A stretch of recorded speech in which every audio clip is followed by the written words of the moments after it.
技术和人才等等的。谢谢。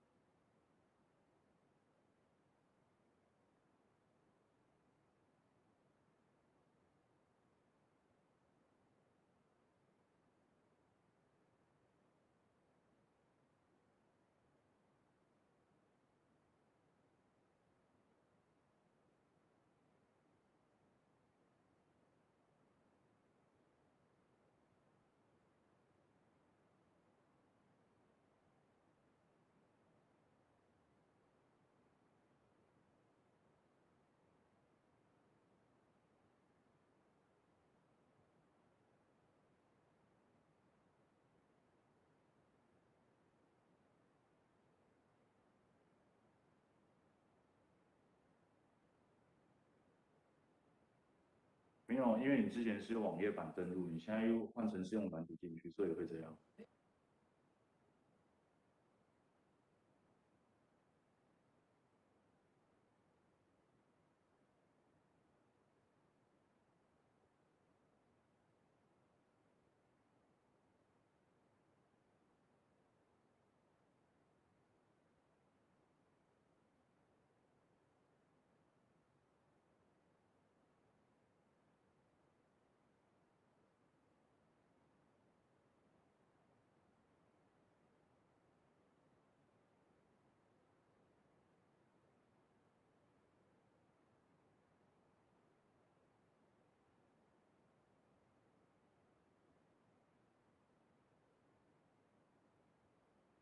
啊？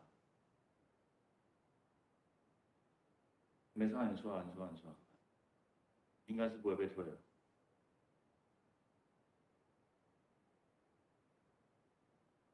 我 YouTube 已经在直播了。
还是你要唱刚刚？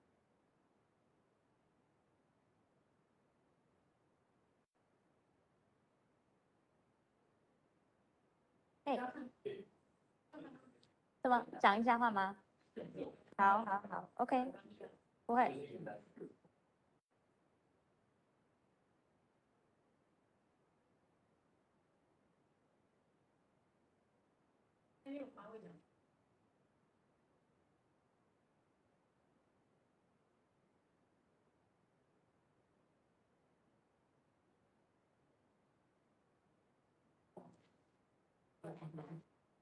没有，他现在进去了又可以再进去了，因为主要是那个发起人那一个没有进去就进不了，现在可以。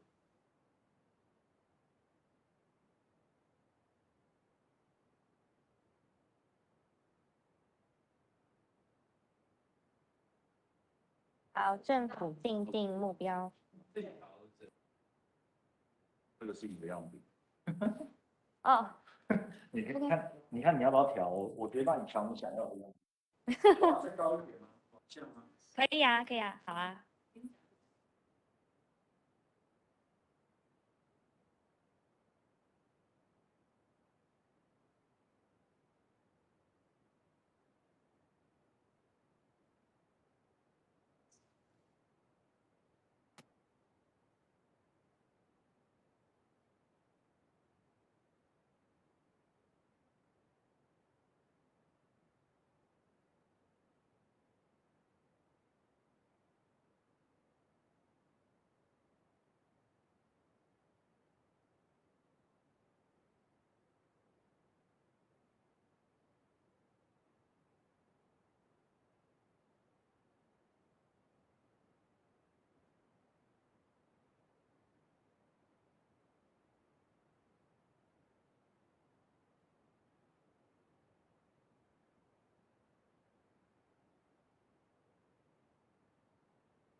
在台中。伟伦，你有听到我说话吗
？Hello everyone， 欢迎大家参与2021国际 Esco 产业线上交流研讨会。我们今天活动即将就要开始了，所以要提醒大家，在这个活动期间，务必将您的麦克风还有镜头是要全程关闭的。另外呢，如果你需要同步观看这一次的活动讲义，记得可以扫描荧幕画面上的 QR code 来下载。那我们活动即将就要在1点钟开始，所以请线上的贵宾稍待片刻，谢谢大家。Hello everyone, welcome to the 2021 International ESCO webinar, and we will begin very shortly, so please make sure you have your camera and microphones are all turned off throughout the whole event. And if you wish to retrieve the presentation slides for the webinar, please just simply scan the QR code on the screen. See you all very soon. We'll be right back.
各位长官、线上的贵宾们，大家好！欢迎大家参与2021国际 Esco 产业线上交流研讨会。我是今天的主持人涂恩晨。首先呢，我要来代表主办单位经济部能源局以及协办单位财团法人台湾绿色生产力基金会，要欢迎各位长官以及贵宾一同来参与我们今天的线上国际交流研讨会。Good afternoon, everyone, and welcome to the 2021 International ESCO webinar. I'm your moderator today, Stella Tu. On behalf of the Bureau of Energy and Taiwan Green Productivity Foundation, we'd like to welcome all of our guests, participants, and speakers who are joining us today. So allow me to first introduce all of our speakers. 首先，我们要来依照演讲的顺序介绍这一次国际交流研讨会所邀请到的产业专家们。第一位是中华民国能源技术服务商业同业工会赵宏耀赵理事长 ，Mr. Hong Yao Chao, the President of Taiwan Energy Service Association。另外，我们有两位来自日本的讲者 ，We have two speakers from Japan.Head of International Affairs Committee, Japan Association of Energy Service Companies, Mr. Tetsuya Maekawa, and Ms. Misumi Totsuga from ASBIL Corporation. 接着呢，我们还有来自菲律宾的讲者 ，Our speaker from the Philippines, Mr. Alexander Ablaza, representing Philippine Energy Efficiency Alliance. 另外呢，我们也有来自新加坡的讲者。Our speaker from Singapore is Mr. Vincent Low, Council of Sustainable Energy Association of Singapore. 另外呢，我们也有来自马来西亚的讲者 ，Speaker from Malaysia, Mr. Zulkifli Zahari, President of Malaysia Association of Energy Service Companies. 我最后介绍的是来自韩国的讲者 ，Our speaker from South Korea, Mr. Yoon Suk-jae, representing Korea Association of ESCO。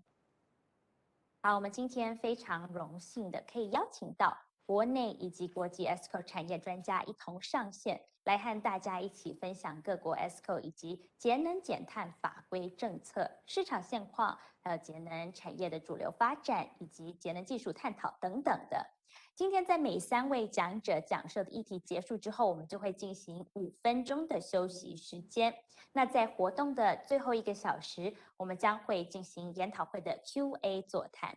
所以如果你在活动当中有任何系统操作上的问题，或者是想要请教讲者提问的话，我们都非常欢迎大家在留言区发问，我们的小编就会及时的为大家来做服务。那其中呢，如果有任何请教讲者的提问，我们小编群也会统一搜集起来，并且在最后的 Q&A 座谈时段，我们会邀请今天线上的讲者一同上线，来和大家做讨论还有解答。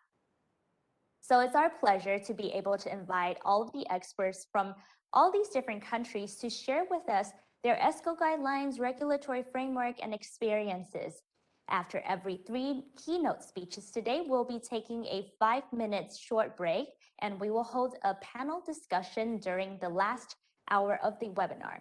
If you have any connection, technical issues, or problems, feel very free to leave us a comment or a message at the message board. We will respond promptly, and any questions related to today's topics will be answered during the last hour of the panel discussion.那我们现在要正式的进入今天讲题之前，当然我们要来介绍今天与会的长官们，所以请线上的长官们帮我们一起开启你的镜头还有麦克风，帮我们和来宾打声招呼。So now please allow me to first introduce our honorable guests joining us today. 主办单位经济部能源局局长游正伟，游局长 ，Mr. 郑伟瑜 ，Director General Bureau of Energy。协办单位代表财团法人台湾绿色生产力基金会郭胜龙郭执行长 Dr. Shenlong Guo, CEO of Taiwan Green Productivity Foundation。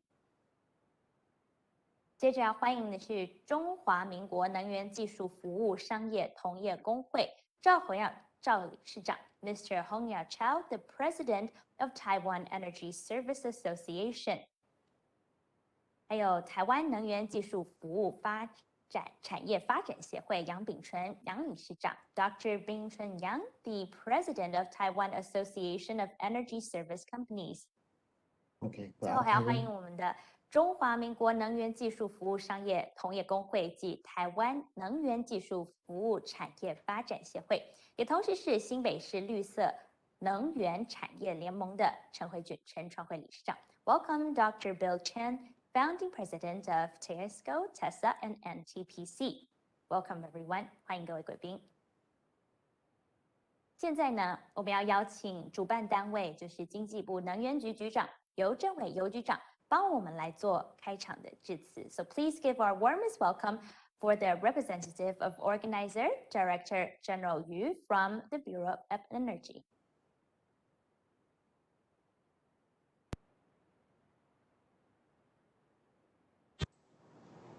Mr. Tatsuya Maekawa, Mr. Yongsok Jae, Mr. Zulkifli Zahari, Mr.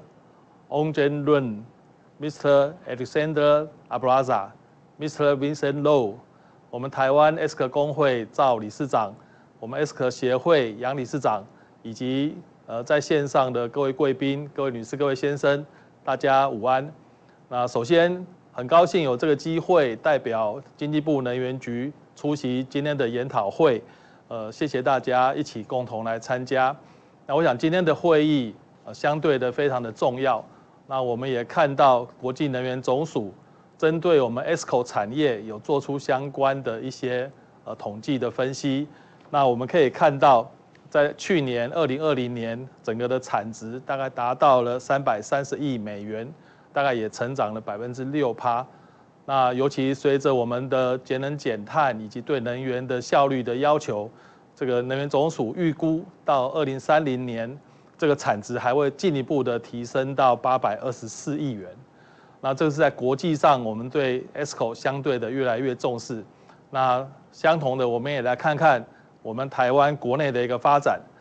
那大家都知道，台湾是一个能源缺乏的国家，我们大概98%的能源都是靠进口。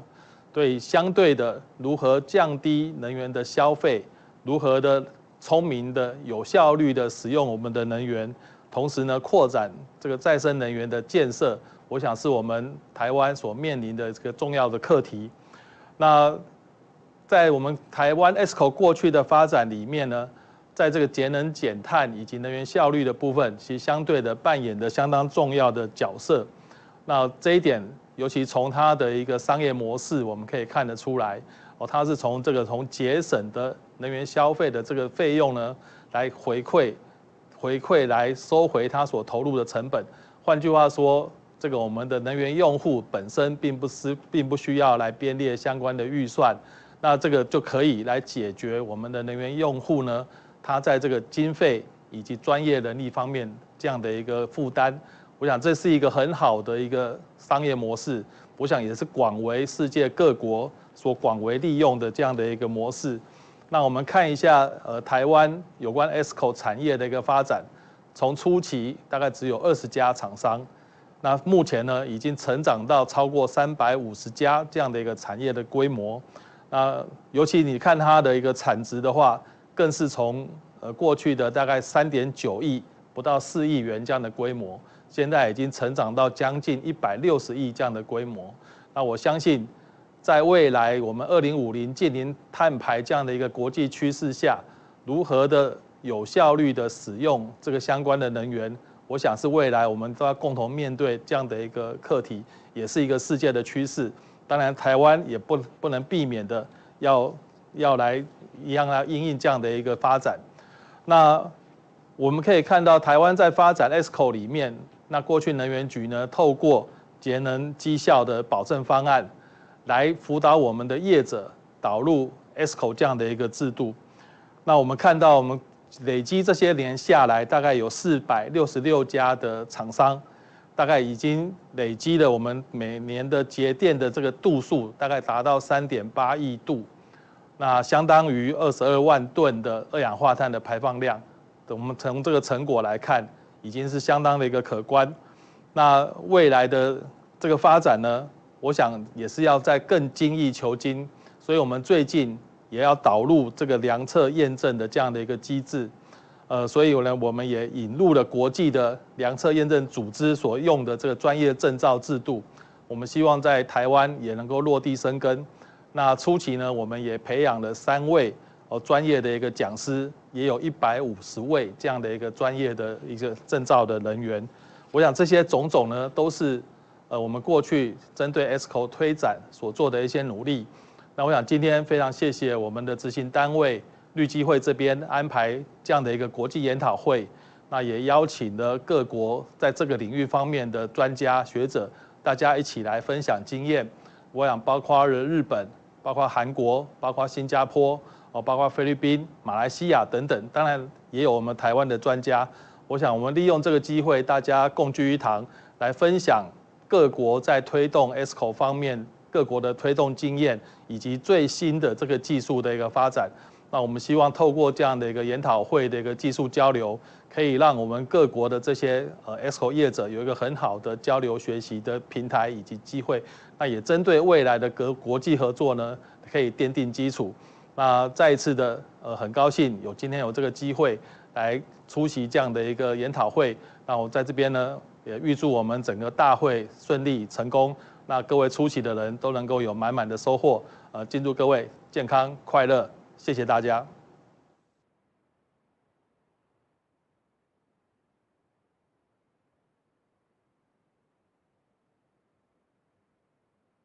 好，非常谢谢尤局长，这真的是一个非常难得的交流平台以及机会。Thank you, Mr. Yu. This is a great opportunity for everyone to get on and share our experiences throughout the net. 接着呢，与我们连线的贵宾就是今天的协办单位代表财团法人台湾绿色生产力基金会郭任龙郭执行长。Please welcome our co-organizer of the event, Dr. Shenlong Kuo, the CEO of Taiwan Green Productivity Foundation. Welcome.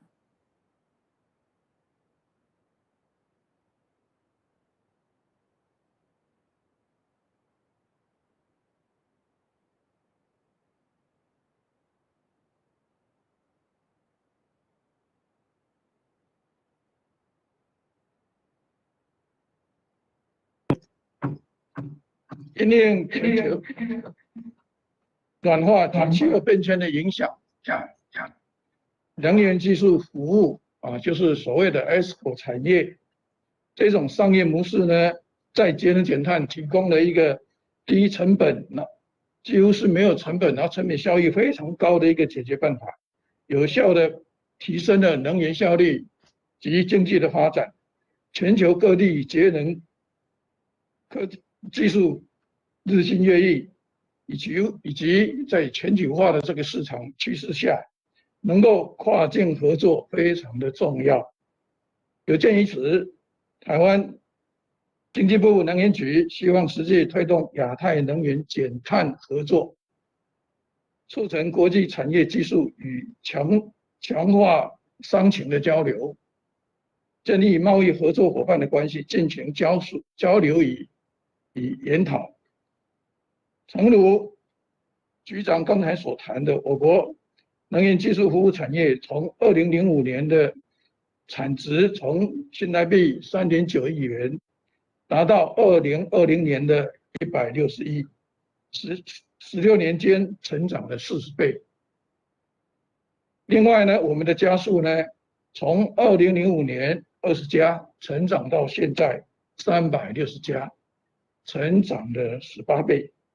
这16年来，基于我国政府经济部能源局的有睿智的领导及经费的挹注，那同时呢，也是 Esco 企业产业的代表们大家一起的努力，再加以财团法人台湾绿色生产力基金会透过政府的计划、节能绩效保证示范推广、补助专案，推动 Esco 产业的发展，担任政府与 Esco 产业之中的媒介，能够全方位的协助台湾 Esco 产业的发展，才能有以上的成就。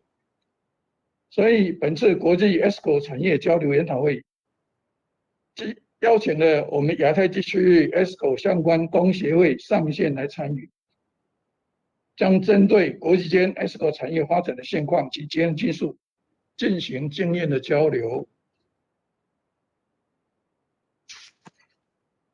及借由这一次的国际交流，增进我们国际间相互领域的资讯的交换，同时技术的共享，建立国际间合作模式与常态性的 Esco 的交流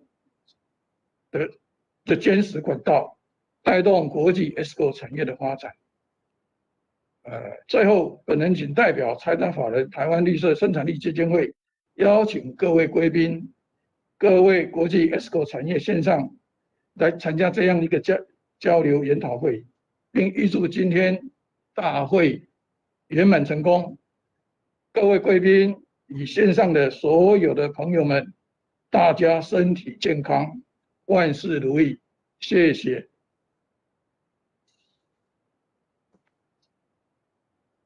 And we'd like to thank Dr. Shenlong Guo, CEO from the organizer Taiwan Green Productivity Foundation, for his welcome remarks. They are certainly the bridge between Taiwanese government and enterprises to connect all of us together to work on ESCO progress. 紧接着呢，要和我们连线的贵宾就是台湾能源技术服务产业发展协会杨秉纯杨理事长。So now, please welcome Dr. Bing Chun Yang, the president of Taiwan Association of Energy Service Companies. Welcome. Okay. Good afternoon to all my friends. I think they are most of the new friends and old friends. And my name is Bing Chun Yang. On behalf of the Taiwan Association of Energy Service Company, I would like to extend my warm welcome to everyone here to join this webinar. As the General Director, Mr. Yu and Dr. Guo talking about the situation of the ESCO industry in Taiwan. I think the ESCO industry is supported by the Bureau of Energy. Then ESCO industry in Taiwan grew very rapidly since the business model was introduced to Taiwan in 2005. The market value also grew very quickly from the initial about 14 million US dollars to about 570 million dollars in 2020. Despite on the impact of the COVID-19 in the past year, however, the market dropped only slightly by about 7 million US dollars in 2020. That is only about 1.2%. So that means through the effort and the cooperation with the government and the industry, the ESCO industry already set up and accumulated a lot of the experience. Then the expertise of the ESCO in Taiwan are also expanding their service from the initially probably only the change of some of the equipment, but we will gradually move to the provide the total solution. That is including the analytical of the system and also introduce some of the internet IoT technology and try to use the energy management. So in the Taiwan Association of the Energy Service Company was founded in 2005. We are the first ESCO society here in Taiwan. This is association consists of the skilled professional individuals and the outstanding companies. We promote the ESCO industry by professional training, professional certification, and also provide the third party of the MMV service. In the recent couple of years, we have trained more than 600 professionals who are certified to perform reliable energy auditor or MMV auditor for the industry. As the demand of the energy conservation and reducing the carbon emission keep growing and also have some of the impact in Taiwan, We will work hard with the government and the fellow Taiwan Energy Service Association and our talent members to fulfill energy policy by promoting the ESCO industry.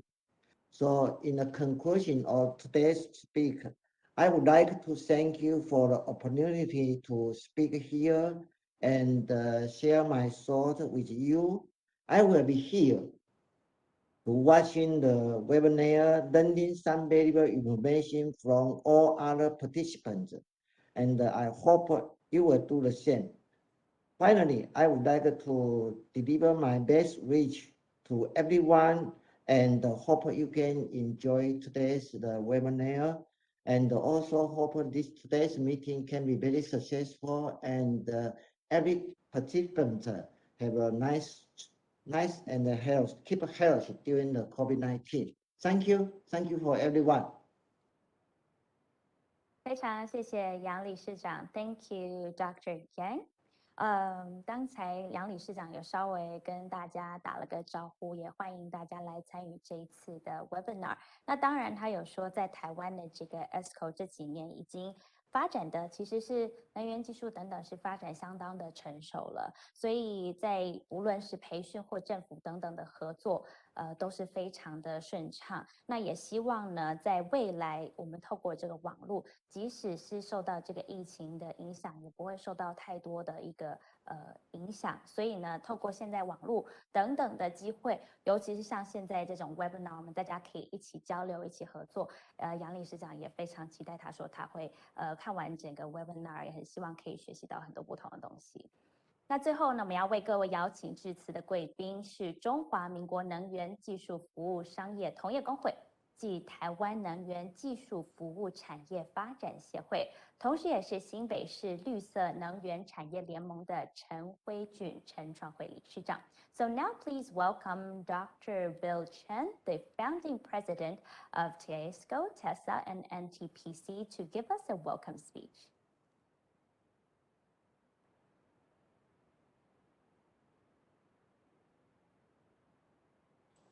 Hi, good afternoon. This is Bill Chen. Welcome everyone to our 2021 International ESCO webinar. To introduce ESCO industry to Taiwan, I established the Taiwan Association of Energy Service Companies, Taiwan Energy Service Association, and the New Taipei City Green Industry Association consecutively in 2005, 2008, and 2013. With the support from the government, the market value grew rapidly from 14 million US dollars in 2005 to 470 million US dollars in 2020.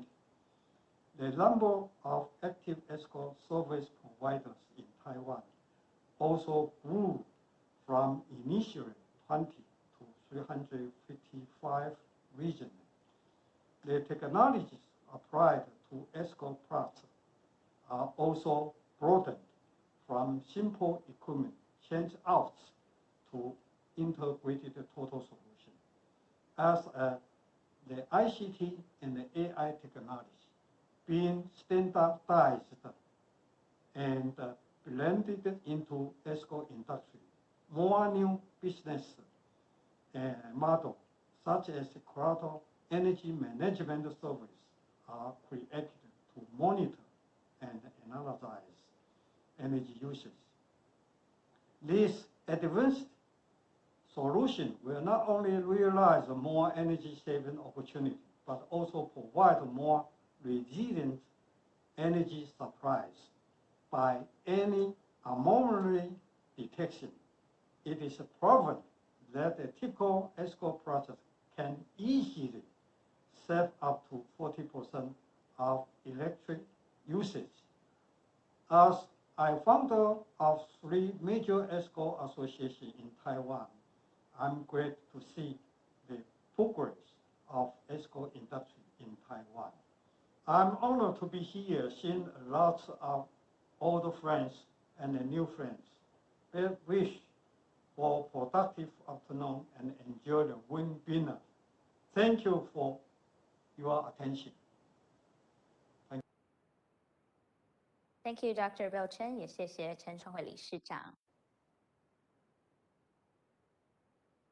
欢迎大家回到我们的2021国际 Esco 产业线上交流研讨会的直播现场。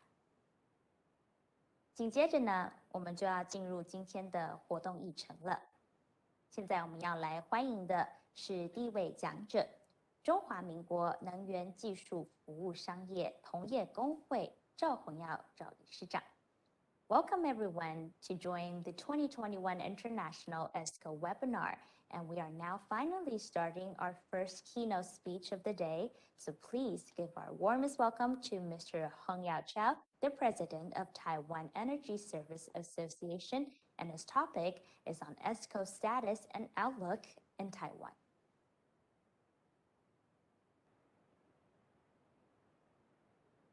各位来宾、各位女士、各位先生，大家午安！欢迎大家今天来参加这个国际的 ESCO 的研讨会。那首先由我这边来跟大家说明一下那个 ESCO 在台湾的一些发展的状况以及未来的展望。那我是现在中华民国能源技术服务商业同业公会理事长，同时呢，我也是台湾能源技术ESCO 协会的常务理事，同时在全国冷冻空调技师联合会跟台湾省技师工会也都有担任职务。那更早的时候曾经是 ASHRAE 在台湾2014到2015年的会长。那本身我也是 CMVP 的训练的讲师，那可能在座或许有几位曾经也上过我们的课程。我跟台北科大的柯明春柯老师大概是国内唯二的2位 CMVP 讲师，也应该是在亚洲区最先开始的合格的讲师。那今天以下的简报大概分3个部分，第一个部分是会说明一下大概能源服务这个产业的一些背景发生的一些情况。那再来会谈一下大概在2020年，就是去年做的一些 ESCO 产业调查的一些结果，一些跟大家分享。那第3部分是针对这个调查所发现的一些状况以及对未来的一些发展的一些展望，跟大家做一个分享。那首先呢，可能有些人会知道，就是说在能源服务的部分，其实最早是大概在1980年，就是台湾大概民国70几年的时候，2次能源危机在经济部能源委员会的下面，那时候开始发展的那个能源服务团，那时候就做了很多的相关能源服务的事情，提供国内的这些厂商免费的能源诊断跟辅导，那点出来大家可以做能源效率改善或者可以做节能的一些地方。那这一阵子呢，能源局大概做最多的应该就是根据能源管理法尤其是针对能源大用户，它必须要设立能源管理组织、能源查核组织，那要去每一年要定期要送能源查核报表给能源局。那因为针对能源用户的管理，大概政府这边应该可以掌握到60%、70%以上的能源消费的状况，所以对国内的能源消费就会有一定程度的掌握。那台湾从大概1997年，也就是京都议定书在谈的那一年开始，就开始在研究国外的 ESCO 这个产业的商业模式，想要看看用什么方式可以试着导入国内来作为发展。那这个计划当然也是由经济部能源局来做支持。当年在看这些事情的时候，其实主要参考不外乎是美国跟我们邻近的日本这2个国家。那稍晚今天日本也有讲者，也会针对这个部分跟大家分享一下日本最近的情况。那经过一段时间的研究之后呢，在2005年，就民国94年，就首先成立了 ESCO 的协会。那协会其实的成立目的还是大家只是在凝聚一个共识看看这个 ESCO 这个行业应该要怎么做。所以它的组成大部分都是以个人会员为主，当然早期还有一些团体会员那现在的话，应该主要都是以个人会员为主。那参与的人大概是学校的教授啦、研究单位啦，或者是第三方的一些非营利的组织为主。那他希望他应该是成为一个国内 Esco 产业发展的一个平台，那彼此可以分享一些 Esco 的一些经验啊，作为大家，而且看看是不是有可能找到一些合作的方案。那在这个下一个年度，就是民国95年2006年的时候，能源局就推动成立了Esco 的推动办公室。那这个办公室当然有几个重要的目的啊，其中最重要的一个就是说去推动了这个 Esco 的补助啊，这个也是目前国内大概以 Esco 行业来讲，大概最重要的补助的来源。那除此之外呢，推动办公室也想办法要去收集国外的一些资讯，建立国外的连结，甚至引进国外的一些技术，做一些政策的研拟跟政策的制定给经济部做参考。那当然第二个就是因为有补助款，所以对补助款的那个核定那个推动就要花很多的功夫去做管理。那其他就透过办一些教育训练讲习或者是一些现场的示范观摩等等。那 Esco 工会这边呢，就是说中华民国能源商业技术服务同业工会这个部分，大概在2008年97年，就是比 Esco 协会晚了3年才成立。那 Esco 工会其实就是个商业团体，那基本上所有的会员都是以公司行号为主。那简单讲，就是一个要想办法协助大家从事 Esco 行业，再从 Esco 行业里面去经营事业。那这个工会这边呢，到截至到目前为止，大概有注册登记的会员就有超过大概360位左右。那这是前面大概是简单的一个背景。那现在就是跟大家大概报告一下这个我们国内在去年做的一个产值的调查。那事实上这个资料的调查已经做了很久了。那大概从94年开始，我们国内先做一个初步的调查，一直到协会成立后，陆陆续续一直开始做。那你可以看得到，基本上在营业额上这边都是成长。那这个部分呢，这个产业大概我们现在把它区分成4个部分。第一个部分是所谓的 ESPC， 就是纯粹的是能源绩效保证合约或者是利益分享的合约这样子的案子，是蓝色的部分。当然，橘红色的部分是所有有关能源效率改善的计划或者是工程或者是专案都算。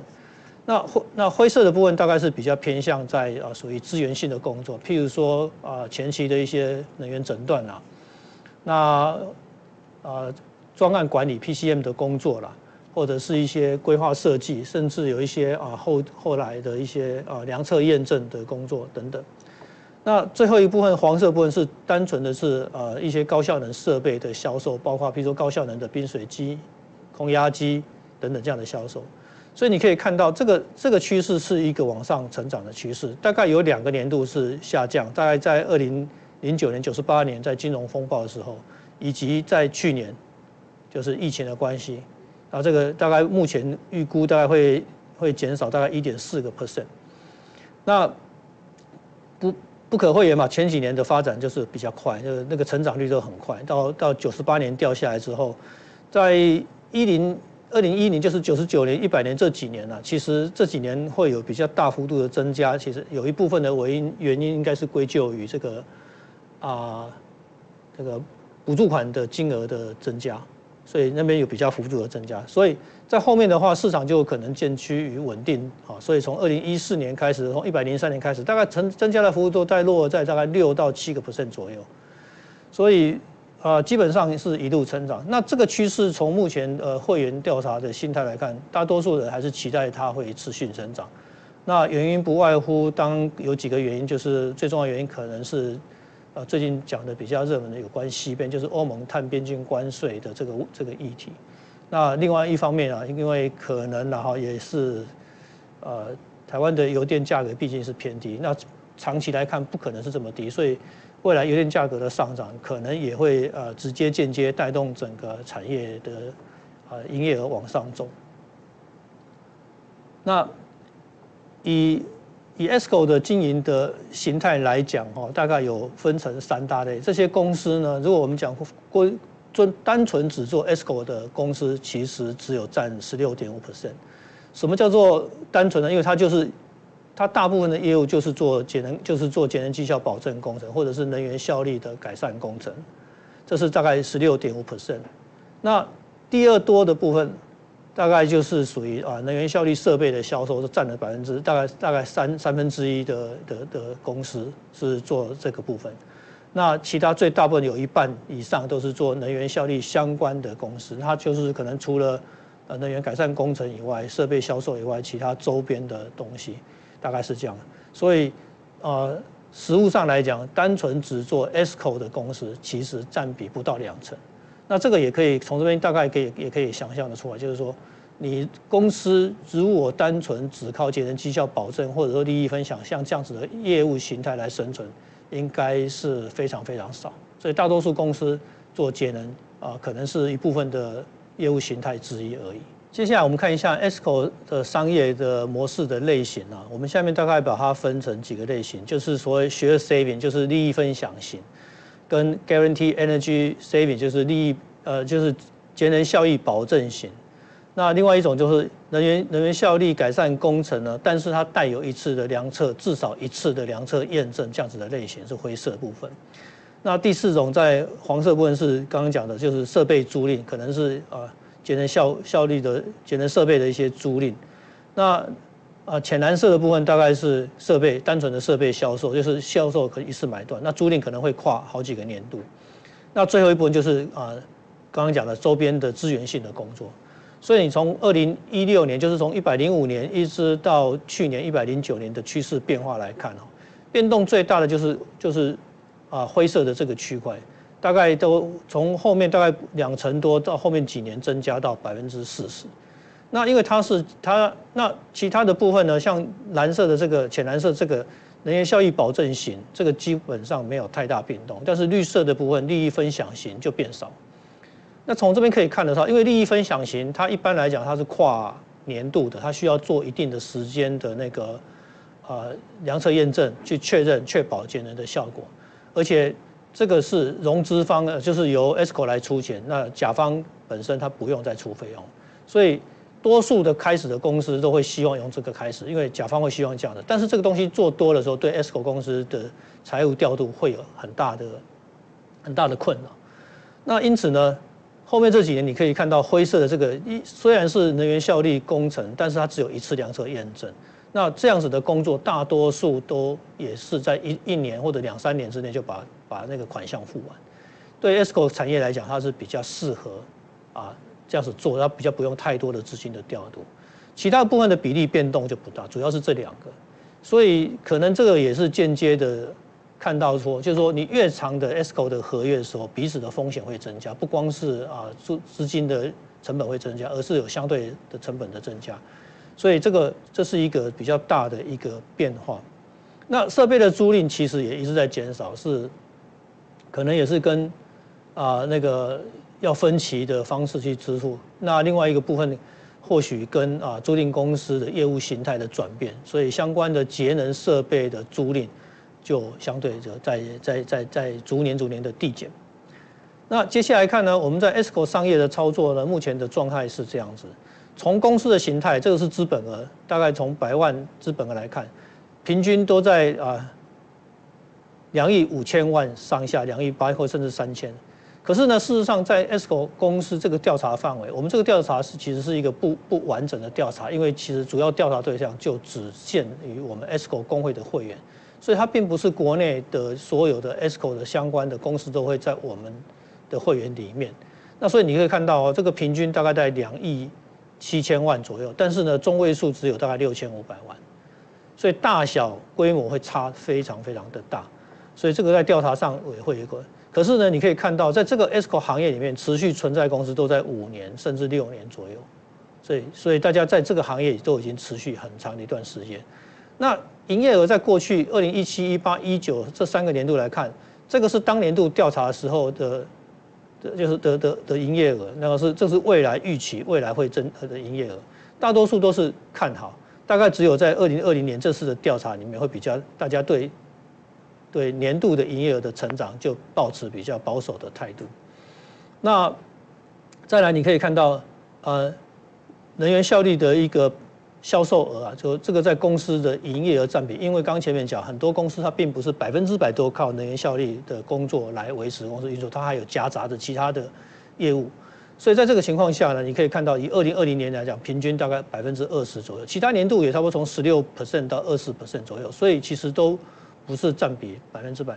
那你如果从2020年这个中位数来看，大概只有5%，中位数就是说有一半的公司从小排到大，有一半的公司大概只有5%，所以比例还是小的。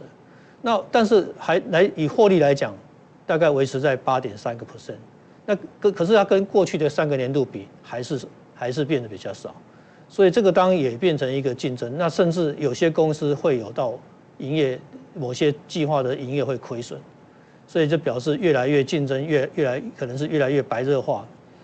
那以公司的各个技术类型来看，从公司来看，大概有60%的公司都是以空调改善为主，大概有将近50%以EMS 能源管理系统为主，其次就是照明热泵系统、电力系统的改善。那种以公司的专案的数量来看，最大的还是空调系统，其次是能源管理系统，那再来是照明的系统跟热泵热水系统。那这个当一方面是跟台湾在冷冻空调的使用，可能在大多数的行业是相当大的一个比例，所以节能的机会似乎也会最大。那能源管理系统的话，应该是跟这几年的一些政策的推动，或者是大家为了做节能，总是要先把一些背景资料先弄清楚，所以在能源监控管理系统部分也会投资比较多。那照明主要都会落在 LED 的改善的部分，还有热泵系统的改善，热泵热水系统的改善。那如果以服务的客户，就是说你的能源用户的类型来看你可以看到最大的部分就是学校。各式各样的学校都是从高中、大专院校甚至到大学。那公部门大概占比是第2大。那第3大部分在商办大楼，占10%。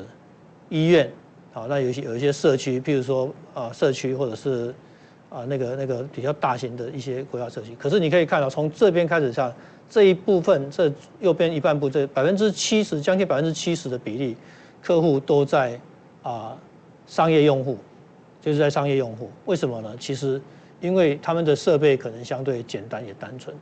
那反过来看左手边制造业不可讳言，电机电子业还是占最大宗。这个是因为目前这几年的成长都在这个行业。传统产业在钢铁、水泥、造纸或者其他石化占比都很小，所以这个30%。换句话说呢，这30%针对欧盟的碳边境关税的关系，这个还有很大的改善的空间。但是呢，不可讳言，它的挑战也比较大，因为制程的改善毕竟是一个比较难切入的一个角度。那以能源效率的计划整个来看我们以公司来看他们现在持续在执行的 Esco 的 project， 大概8件，平均大概在8件到9件左右，但是中位数比较偏低，中位数比较少，所以有些公司是做的比较长远的。那曾经累积过的案例，在2020年大概有到30几件，那这个为什么数字会变少？可能有一部分原因是可能有些的人的累积案子多了之后，他甚至就退出了就是新公司也新公司加进来之后，把这个数字给拉下来。那另外的话，它的平均的节能的金额在300万左右。那它的那个预期的那个平均的合约期限大概4年。那这个也有发现，这个太长的，超过5年以上的，可能大家 Esco 公司也能够要做的意愿也不高。回收期也大概3年半到4年左右。那平均的节能的案子的金额，平均金额大概在500万左右。那在节能率呢还好，节能率大概目前来看这几年趋势维持在30%以上，所以这个也许也是显示说，现在大家节能的技术已经相对成熟，所以执行的结果会相对于稳定。那至于这个期限是大家都不太敢再把它再更拉长，那这个也许是后来在政策上要想办法看看是不是可以再突破，把一些回收期比较长的案子慢慢透过 Esco 的方式可以来做推动。那刚刚前面有提到，就是说有关于融资，大家的比较倾向就是自己就是尽量要把这个合约期间可以缩短一点。我们现在来看一下，如果它有融资的话，融资的金额你可以看到蓝色这一块是最大的一部分，这个都是用 Esco 用自有资金来做的融资。那这几年下来，其实幅度变化并没有很大。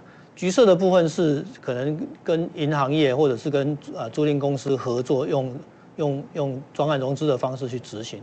灰色的部分的话，可能是公司用它自己本身的信用贷款，就用信用贷款。所以你去发现，好像真正专案融资，以 Esco 来讲，我们希望它用一些 project finance 的方式去做的这些节能绩效保证合约，好像变得比较少。那或许这也跟这几年中间呢，因为低利贷款因为 QE 泛滥的关系，让这个相对利息很便宜，可能 Esco 公司它可以自己想办法找到资金的来源，就不一定要跟金融公司去做合作。那以上的这个调查，从2020年的调查，大概我们简单可以看得到，一开始就前面就先讲，我们大概预期2020年大概会大概有1.4% 的下降，那因为今年还在统计也还在做，所以这个还没有出来。那目前看起来2021年。目前初步的理解，2021年可能会比2020年还会再下降，那这个都是因为现在疫情的关系。但是这个算是一个突发事件啊。那大多数的 Esco 其实还是乐观的，就是认为以最后这个 Esco 的整个营业的金额应该还是会往上走，因为刚刚前面讲过，可能因为最近大概马上就是这个减碳的议题。马上就会发生，而且减碳节能，透过节能或者能源效率提高，间接可以达到减碳的效果。大家对这件事情是应该有一定的期待。那以目前为止商业部门的服务还是占最大宗。那这个部分这个还需要再赶快可能要做一些调整，因为台湾毕竟制造业是大宗，那商业的一些节能改善手法到了制造业可能还在做一些进化跟调整。那节能比率呢？目前来讲，因为都很稳定的保持在30%以上，因为技术上已经相对是非常成熟，在商业部门的部分。那很多人也认为说，专业的证照认证譬如说像 CMVP 应该是很重要，在 Esco 产业很重要，对人力水准跟整个行业的素质的拉高是有一定的帮助。那 Esco 似乎比较倾向用自有的资金去做。整个专案的资金的调度跟经营，那这个部分可能看看过几年会不会有改变，因为这个都是因为这几年 QE 泛滥的结果。那还有一个是新的 Esco 公司一直在进来这个领域，所以它这个 Esco 的行业新公司会一直进来，所以刚前面看到就是拉低了整个公司的这个平均的在这个行业的一个时间，那所以这个应该可以看得到。那至于未来呢，希望可以看到就是说，透过持续的改善的能源效率可能比以前会更重要。因为就像阿姨也提到，在2030年之前，在这些目前所看到这些新的技术风电太阳光电甚至氢能源、燃料电池、电动车这些技术在真正成熟之前呢，可能还是要靠能源效率的改善来减缓那个来减缓那个碳排放的一些压力。那另外来讲，因为欧盟的西边的这个因为碳供应链的这些要求有关产品碳足迹的要求，可能也会成为台湾国内的产业在对外输出的时候一个很大的压力。所以将来怎么样透过 Esco 用 Esco 的方式去协助国内的制造业减碳，应该未来可以期待它的发展。那刚刚前面也大概已经简单提到，就是说有关能源成本的部分，在可见的未来应该还是会增加，只是增加的速度会多快用什么方式来呈现？是碳税还是碳费这个当然要看看未来的改变。那再来呢 ，Esco 其实应该对 Esco 行业来讲，要发展其他不同的商业的模式。譬如说，可能要去开发在制造业这个是最需要的，可能在制造业里面要去开发新的一些节能改善的一些工具。那甚至呢，是不是要尝试着去转变成为一个 Super Esco 的形态？就是我们后面会再提到，怎么样去提供更多元的、更完整的能源效率改善方案给我们的客户。那甚至应该要去应用能源管理系统结合未来的 IoT 或者是ICT AI 的技术等等，去结合它去做有效的管理。那最后呢，人力素质的强化也会是将来 Esco 行业会重要的。那虽然新的公司一直进来，那也需要培养新的人力，不管是第一线的人力、量测验证的人力，或者是能源诊断、现场能源管理服务等等，这样的人力都需要透过一系列的培养去做辅导。那这张图简单可以看一下传统上我们把这些现场的这些资料收集包括这个从空调啦、空压啦、电力系统啦，包括的那个热水系统等等这些资料的经营，现在透过云端的资料，甚至那个有关 IoT 的部分，这个现在资料都直接可以上云端。上云端完了之后，这样子的资料呢，它必须要有一些客制化的分析，因为毕竟不同的行业，这些数字你一定要经过一定的筛选、整理、分析，将这些 data 经过你的分析变成可以用的 information 完了之后，你才能够根据这些 information 去采取你的行动方案。那这个东西，当未来这些行动方案，如果这样的资料分析如果够成熟，后面也许会有一个 AI 系统来做整个资料的分析，甚至可以自动的做一些应用。那其实比较具体的讲，很多的节约能源的都是来自于人为上的疏失或者管理上的疏失所导致，所以能够透过一些工具的发展能够协助节约能源更能够确实能够做得到。那所以这个会有新的科技技术也会需要我们来做导入。其他呢，就是刚刚就提到的 Super Esco。Super Esco 呢，传统上的我们现在国内的 Esco 公司可能有些规模比较小，提供的都是单一的解决方案，它并不是一个完整的方案可以给它，所以可能做空调改善或者是做电力改善、做照明改善都是个别的公司存在。那当这样子提供客户的服务就不完整。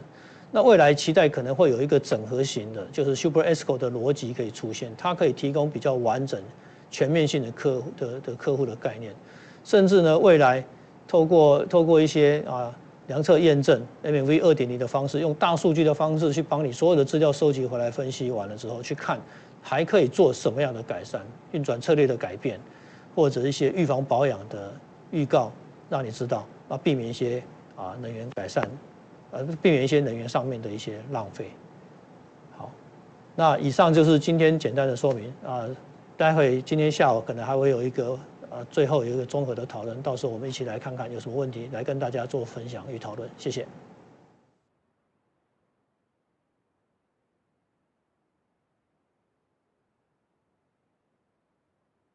And we'd like to thank Mr. Chow, the president from Taiwan Energy Service Association, for giving us a brief introduction of Esco's status and outlook in Taiwan. And we look forward to meeting him online later during our panel discussion.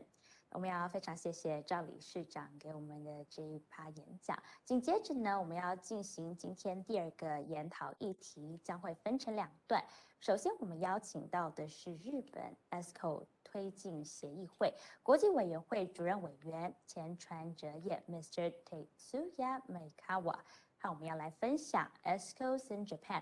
So please now allow me to introduce Mr. Maekawa, and the topic is on Escos in Japan.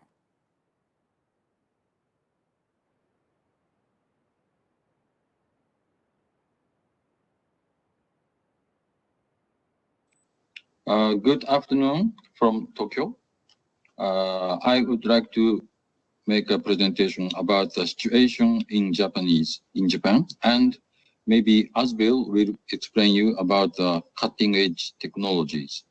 So first of all, please give us page 2. This is the original output of the IEA, International Energy Agency, and they have collected how much of market does exist in the world. And maybe you can see there is a very big portion of China and the United States and Europe. And unfortunately, Japan is very small. Japan is one of the others, and the total turnover is very small in Japan. And there are many reasons why Japan is so small, but I will explain you about this later. And next page, please. This shows the content of the breakout of the Japanese ESCO market. First of all, the most of the Japanese ESCO is composed of commercial buildings and industrial site. And the major part composed of ESP. ESP is defined as this energy service provider. That is, in a sense, shared saving and energy sales, which means energy service company sells energy service plus kilowatt hour or normal level of gas consumption. So this kind of service is very big in Japan, as well as in building sector and in the industrial sectors. But we have to note that this is the data collected by JAESCO since 1998. But nowadays, non-member companies of JAESCO provide ESCO service, which has not been taken into account in these figures. So at the moment, Japanese ESCO market is about 49 billion yen, but maybe there are some additional market in Japan. Next slide, please. This is trend of Japanese ESCO market. Maybe you can see this is a very fluctuating graph or figures. Yes, and there is many reasons. For example, if there is a risk of shortage of electricity, the installation of cogeneration or small generation will be very popular in these years. And in some cases, about the commercial sectors who want to who want to install additional capacity of cooling or heating, they will invite ESCOs. So these figures just represent the trend, which shows that Japanese ESCO market is not growing. It is a kind of stable market. Next, please.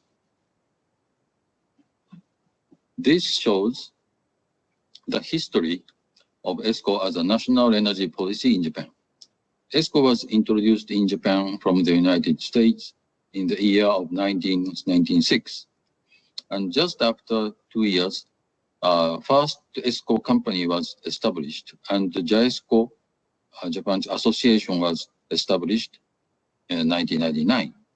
These years is a kind of the booming years of ESCOs, and for example, METI introduced subsidy only for ESCOs, but disappeared just after a few years.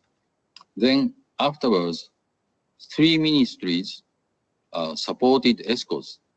For example, Ministry of Environment and Ministry of Economy and Trade and Industry and Ministry of Land and Infrastructure and Transportation. But as a reality, these support from the government does not affect so much. I will explain in the next page. Ministries concerning ESCOs has 3, as I explained. And first of all, there is an energy efficiency law in Japan, and there is a kind of the obligation of effort for large energy consuming facilities to study procuring ESCO service. But it is a kind of the duty of effort, not the duty itself. So it has very little influence on the private sectors. And as for the public sector, Ministry of Environment installed procurement law for the governmental procurement. but unfortunately, there are no actual application in the governmental buildings for 13 years after this law was executed. Of course, local government introduced a very huge amount of ESCOs, but unfortunately, central government does not or has not been procuring ESCO service. And the Ministry of Land or Infrastructure installed an ESCO guidelines, but in many cases, this has not been adopted because there are no application of ESCOs. So our association is now trying to promote ESCO again in this context. First of all, we should not stick to the original definition of ESCOs. For example, there are 4 characteristics of ESCO service. One is performance is guaranteed, penalty and or bonus. And second one is payment shall be regularized, no initial investment. And number 3 is ESCO owns the installed equipment, that is also called third-party finance or off-balance. And number 4 is pay from the savings. These are typical characteristics of ESCO service. And historically, we say to the customers, number 4, pay from the savings too much. So in order to survive, Japanese ESCOs are flexible in providing services to their clients. They do not stick to the strict definition of the service. Mainly this shared saving or pay from the savings. For example, next slide, please. This is the original concept of ESCOs. We reduce the energy cost, and we also guarantee the performance, and the customer will pay from the deducted energy cost as a service fee. But we say this is only one type of ESCO. We say to the client, the ESCO's advantage is not only pay from the contract, pay from the savings, but also the energy leveling, payment leveling, or performance contracting. So, as I mentioned in the previous slides, there are 4 types of characteristics of ESCO service, and most important one is in this zero carbon world. It is very important to guarantee the performance of energy savings. That is our strategy to survive as a new organization or a new type of organization in the new world. And finally, I will explain you about our organization itself. We have established, as I mentioned, in 1999, and we are now have 76 members. And we have our activities include policy and marketing and the information exchange and international cooperation. And we are now encouraging our members again that performance contracting is very important in the era of the non-carbon society. Thank you very much. I will finish my presentation. Thank you, Mr. Maekawa, for sharing with us ESCO in Japan. 接下来呢，我们邀请到的是来自日本阿兹贝尔株式会社国际规划部主持人物种美纯。Our next speaker is also from Japan. Her name is Ms. Totsuka, and she will be sharing with us the cutting-edge energy management in Japan.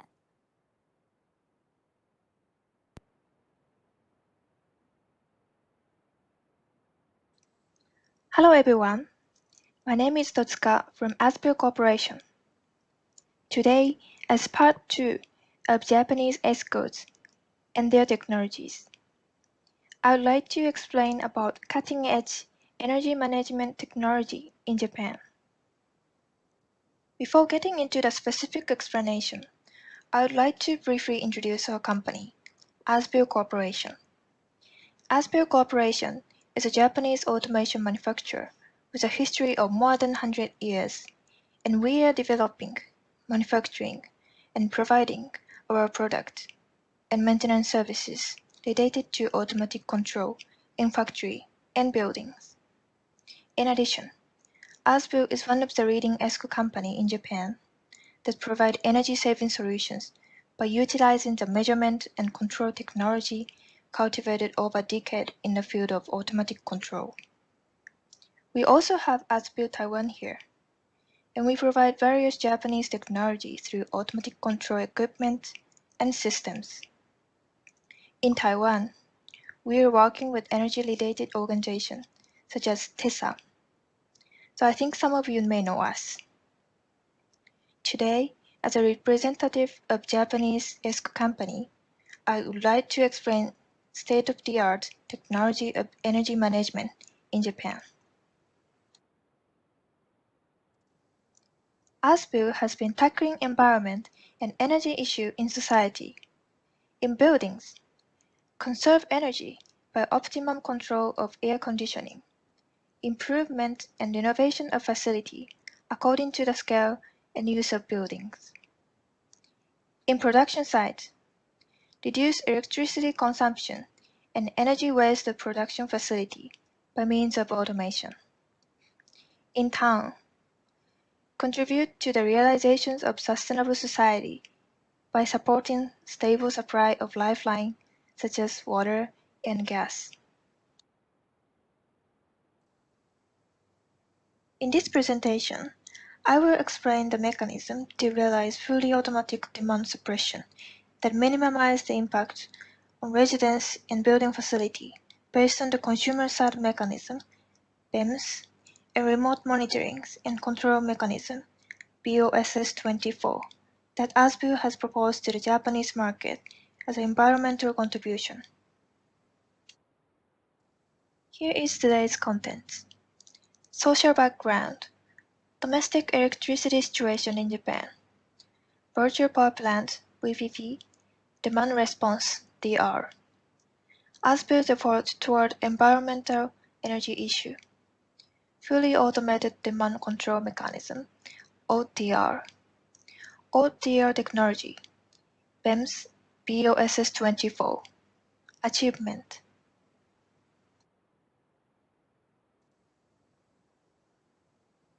On March 11th, Japan's electricity situation changed drastically. Since 2000, electricity system reform has been implemented. It has been further accelerated due to the Great East Japan earthquake that occurred on March 11, 2011. Demand response is getting attention as one of the technology of VPP, that is virtual power plant, which is new energy supply concept.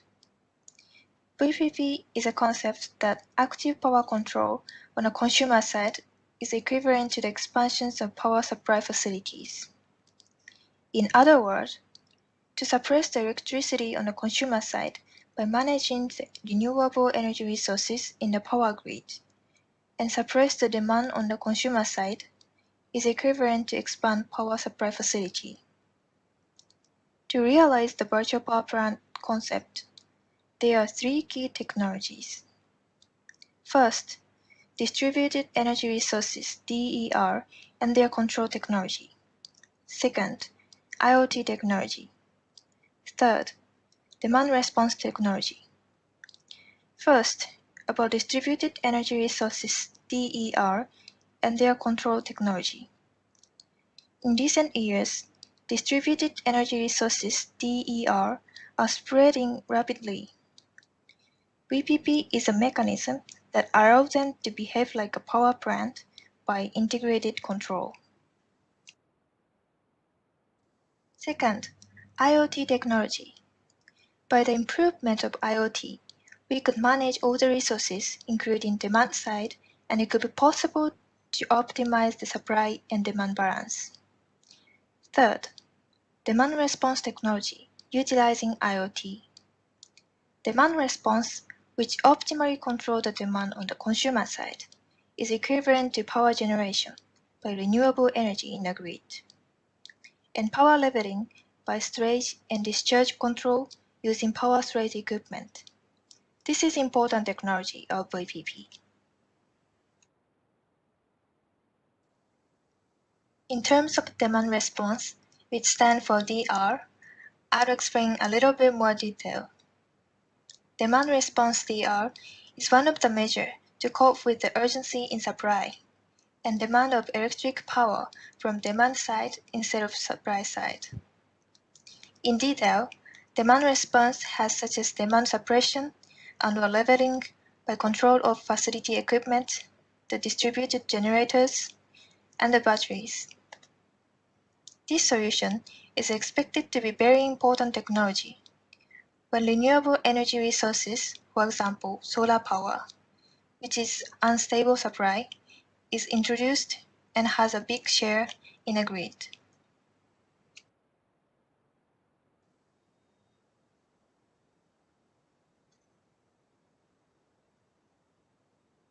This figure shows the general flow of demand response. When power supplier requests load shedding to the aggregator, aggregator also requests that to each customer, and the operator on each customer side manually implement DR. Now, I will explain about ODR, which is ASBU's demand response.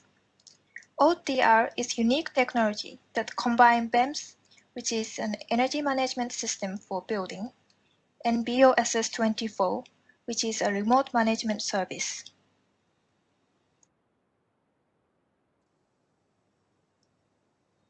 This is a diagram that briefly explains the ODR system by comparing it with the general demand response. The upper row is the ODR system, and the lower row is the general demand response system. In general demand response, the consumer-side operators manually implement DR based on the demand suppression request from the aggregator. Usually, operators make a judgment based on limited building information, and they consider the impact on the important equipment and the comfort of residents, so it is very difficult to take detailed demand response. On the other hand, in ASBU's ODR system, the aggregation server issues a DR control command to the BEMS of each building in response to a demand suppression request from the power supply company, and implement demand response control automatically. BEMS appropriately control the building based on the living environment and equipment operation status of the entire building. It is possible to carry out detailed demand response without affecting the building environment and operation. In order to realize this ODR system, one of the key technology is aggregation as cloud service. This technology manages and controls the portfolio of all buildings load automatically by responding to the request of the grid. In other words, it can integrate all the BEMS at the customer site. For example, if we receive request of 5,000 kilowatts reduction from the grid, our aggregation center automatically selects appropriate customers and control the resources such as load shedding, load shifting, and distributed generation. And it takes less than 5 minutes to activate the ODR. Furthermore, by linking with BEMS of each building, the operation status of building in the grid can be aggregated, and optimal demand response control can be executed for the entire grid. BEMS manages many control points of facility equipment such as on-off, setting of temperature, flow, pressure, and so on. Once you set a target, our system automatically controls the equipment. This is one of the monitoring charts. Power reduction has not been so much during peak time, but power reduction has been achieved during off-peak time.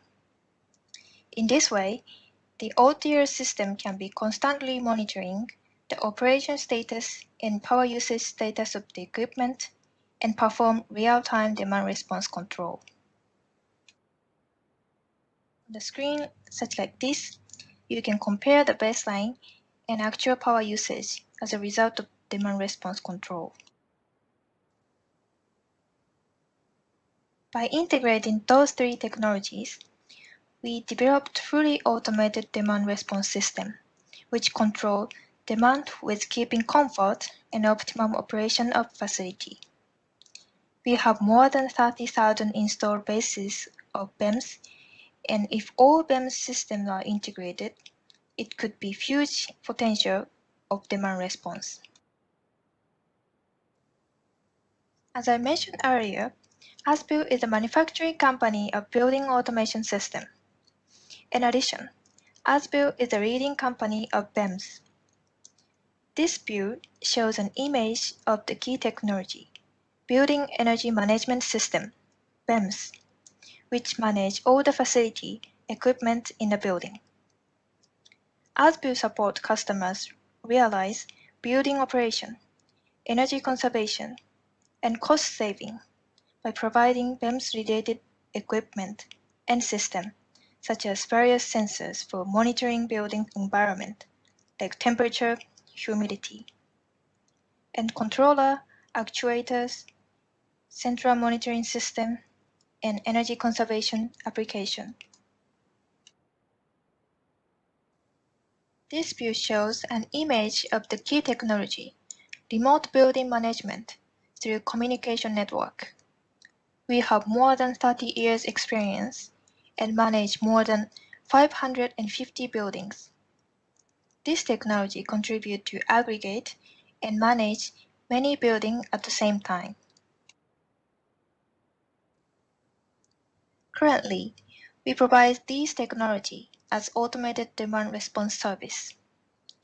In near future, by enhancing IoT, big data analysis, and AI on the cloud side, we will be able to automate for building operation and energy saving in wider area or category.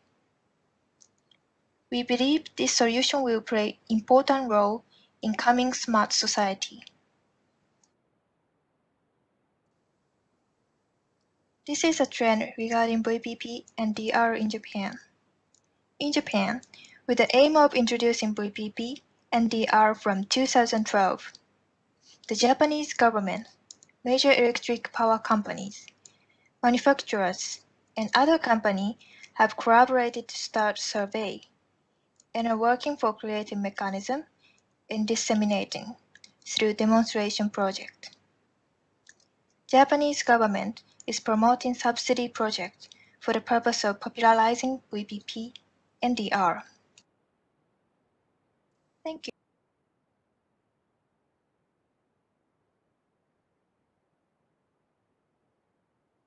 And we'd like to thank Ms. Totsuka for her presentation and welcome everyone back to our webinar. 欢迎大家回到我们2021国际 Esco 产业线上交流研讨会的现场。那接下来有第3位讲者是来自菲律宾能源效率连线理事长 Mr. Alexander Ablaza. Welcome everyone back to the 2021 International ESCO webinar. Our next speaker is Mr. Ablaza from the Philippines, and his topic is removing ESCO market barriers across Southeast Asia to help bridge a $892 billion energy efficiency capital gap.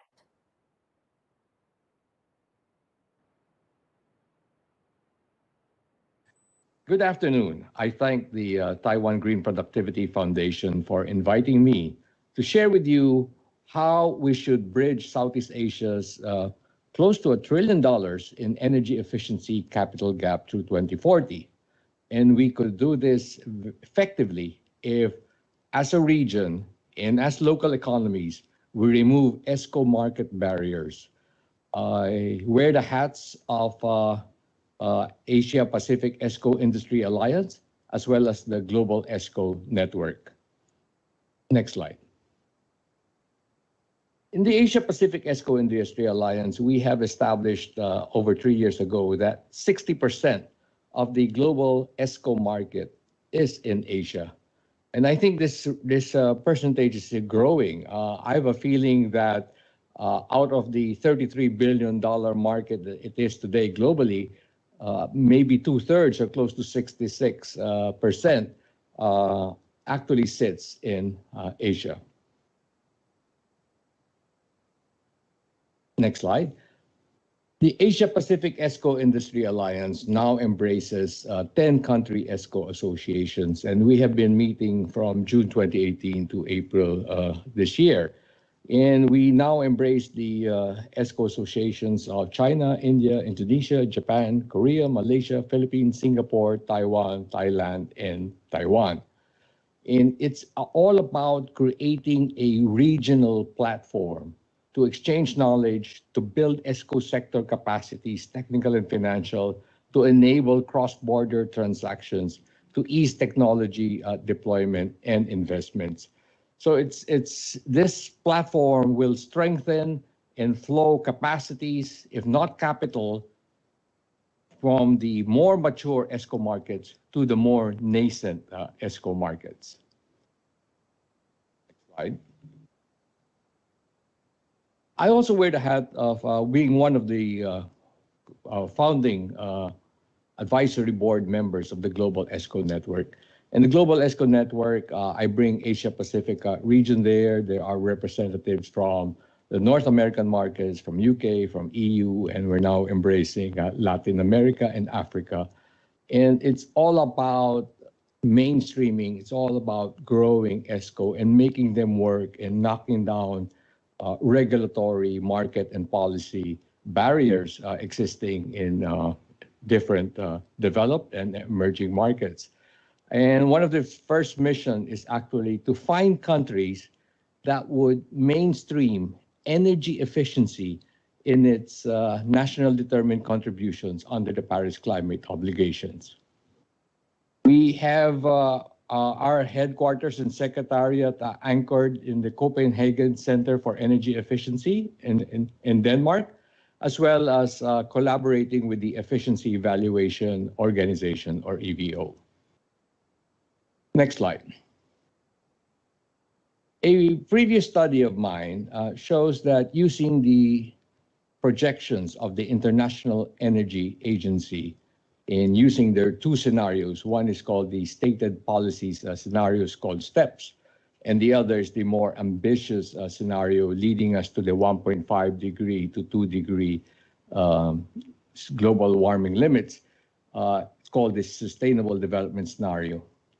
Under the Sustainable Development Scenario, we see that Southeast Asia will need to mobilize $380 billion in the next 10 years, and up to $900 billion in the next 20 years. So it's really about achieving scale. It's really about mobilizing and flowing capital and bridging these gaps, enabling new innovative financial mechanisms that would be able to mobilize such a huge capital requirement for energy efficiency in the region. And this does not include renewable energy like solar. This is just pure energy efficiency improvements in the energy and use sectors. Next slide.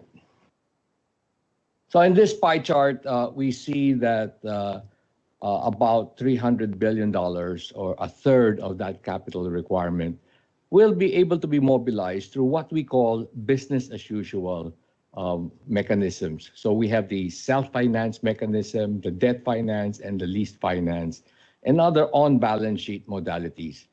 And if we rely on the business as usual energy efficiency capital modalities, then I think that the region will only succeed in mobilizing roughly $300 billion in the next 2 decades.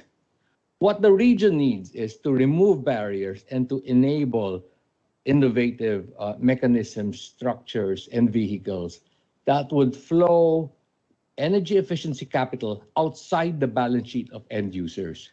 And we could do this by enabling more ESCO performance contracts, more public-private partnership transactions for energy efficiency, more large-scale government-led retrofit or replacement programs, and other modalities that flow capital, that flow technologies, that flow solutions outside the balance sheet of the energy end user. So enabling the lion's share of $600 billion is an imperative if the region would want to mobilize the total $0.9 trillion in the next 2 decades. Right? But we have to knock down barriers. We have to knock down and remove policy barriers, market barriers, financing barriers that would continue to impede energy efficiency and ESCO capital flows in Southeast Asia. So running through this list of major barriers, there are other minor barriers, but these are the major market barriers impeding the growth of energy efficiency capital growth in the region. One is that micro, small, and medium enterprises and ESCOs have limited access to debt finance. I would, in my studies across Asia, not just Southeast Asia, across Asia, up to 98% of ESCOs in developing Asia do not have suitable access to debt finance. They may be able to borrow, but they would have their credit limits maxed out, their credit lines maxed out, let's say after 3 or 4 projects, and would have to wait for their 10-year money to flow back to their treasury. Second is that energy efficiency consumption thresholds for energy efficiency obligations are too high in many pieces of energy efficiency legislation. In Singapore, for example, it's 54 terajoules a year. And those are very huge. These are the scales of petrochemical refineries, for example, to be consuming 54 terajoules a year. Indonesia, although there's a movement right now from the energy ministry to recommend to the president of reducing it by a third, but the law still says that 6,000 tons of oil equivalent should be the minimum consumption threshold before they start to get obligations under the law. So this has to be lowered. It has to be more inclusive to capture the small and medium energy consumers. Largely across the region, there are delayed phase out of energy subsidies. Most of Southeast Asian markets, in fact, up to 8 markets are still in the process of phasing out subsidies in electricity tariffs, subsidies in other fossil fuels. There are only 2 markets that have succeeded to remove the vast majority of energy subsidies, and that's Singapore and the Philippines. The rest of Southeast Asia are still in the process of pushing them out. And what it does is it affects the commercial viability of third-party investments. So by reflecting true cost of energy, you approach the 15 or higher or upper teens of after-tax internal rate of return for equity investments placed in projects in markets where energy subsidies have been removed. Next barrier is that ESCO project investments need access to fiscal incentives. Because of this viability gap, they need viability gap funding. They need tax breaks. They need income tax holidays. They need to be able to accelerate depreciation in their books. They need extended net operating loss carryover. And other tax incentives to improve the commercial viability of long-term investments. Keep in mind that ESCO contracts are decade-long, if not longer, and to de-risk the long-term and to be able to, for these ESCOs and other entities to source long-term capital, they need to de-risk it with fiscal incentives from government. Next, the ESCO markets have no equity and guarantee providers. So, there's hardly any entity in Southeast Asia offering energy savings insurance or having a guarantee fund that will put money not only against customer credit risk, but also energy savings performance. There are no equity aggregators. There are no equity vehicles. There are no super ESCOs effectively pushing equity capital through ESCOs. Next, there are many markets where ESCO accreditation systems will need to be strengthened.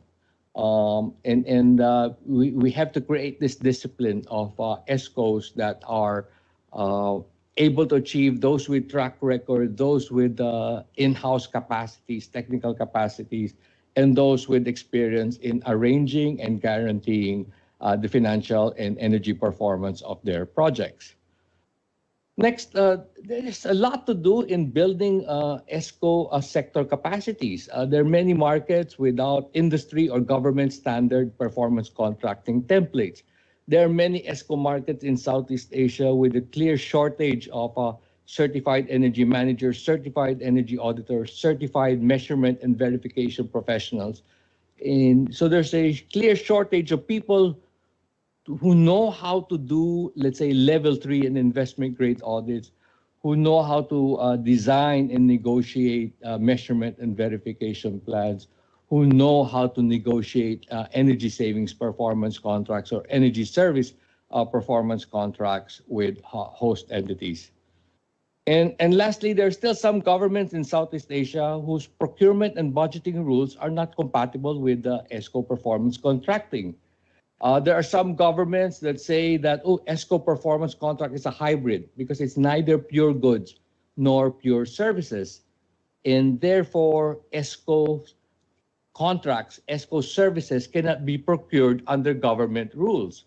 There are also some governments that impose multi-year contracting limits. Like, yeah, you can enter into multi-year contract, but only within the elective or political cycle of the current administration. So you cannot get a 10-year contract because it's limited by the multi-year contracting limits of certain government. And budgeting as well. There are some budgeting rules of government that say that you cannot use energy savings to pay an ESCO, or you cannot use energy savings to pay for energy efficiency improvements, because budgeting rules say that energy savings would automatically have to revert to the treasury. So again, these barriers will have to be removed, knocked down for the market to grow. Next slide. So let's run through the different modalities. First is the self-finance, and this is very, very common. It need not be, the supplier of the solution need not be a full ESCO, but it is the stepping stone for an ESCO, because even if it starts as an energy efficiency technology and solutions providers, the middle market or the large corporate, commercial and industrial entities, whether it's a building owner, a factory owner, or a fleet owner, will procure a solution, a technology, or a service on a pure purchase order. So there's nothing, energy performance is hardly made part of this type of procurement. It's simple, it's straightforward, but it's the building block for energy saving. It's the building block for energy technology solutions providers to evolve into ESCOs who can later guarantee and provide all the services from audits to engineering to procurement to installation, to testing, to measurement verification, to operatorship, and to maintenance. So this is a good stepping stone and a very good growth building block for ESCO markets. Next slide. And then we have the debt and lease finance energy efficiency projects. So let's focus on the two charts on the screen. The left-hand side is the next step as a market, as an ESCO market and the financial market grows in maturity. We have the guaranteed savings model, which many call the North American model, because this is how the US ESCO market grew, where an ESCO is involved, but the end user or the building owner is the borrower. of the energy efficiency capital from a financial institution. So the project or the energy efficiency capital is actually on the balance sheet of the end user. And this is a good growth strategy because the end user's creditworthiness is most often better than the creditworthiness of the ESCO as the ESCO market matures. So this is the next growth phase. And when the banks are starting to understand ESCO contracts more and more and are trying to design financing programs and energy efficiency lending programs that are more ESCO friendly, that allow ESCOs to borrow using adjusted security, collateral, and equity requirements.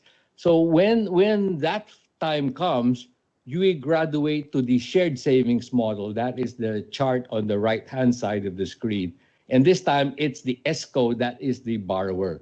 So the ESCO arranges finance outside the balance sheet now of the end user and flows debt capital or lease capital through its own balance sheet. So that's the difference. So again, the guaranteed savings model on the left-hand side of the screen, that is on the balance sheet of the end user. But as the ESCO and financial market matures and graduates to the shared savings model, we now have an off-balance sheet model. That means that the ESCO and the energy efficiency project capital sits outside the balance sheet of the end user. Next slide.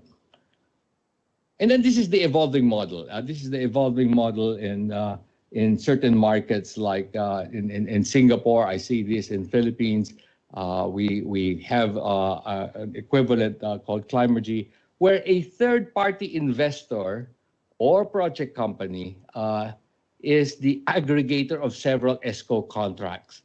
In this model, it flows equity capital to several ESCOs.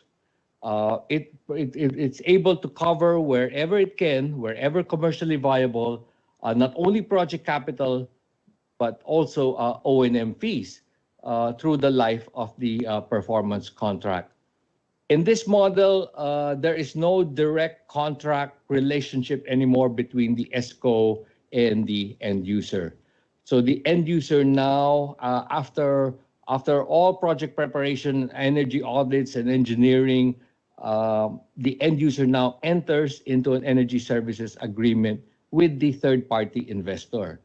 And there's a back-to-back energy performance contract between the third-party investor and the ESCO.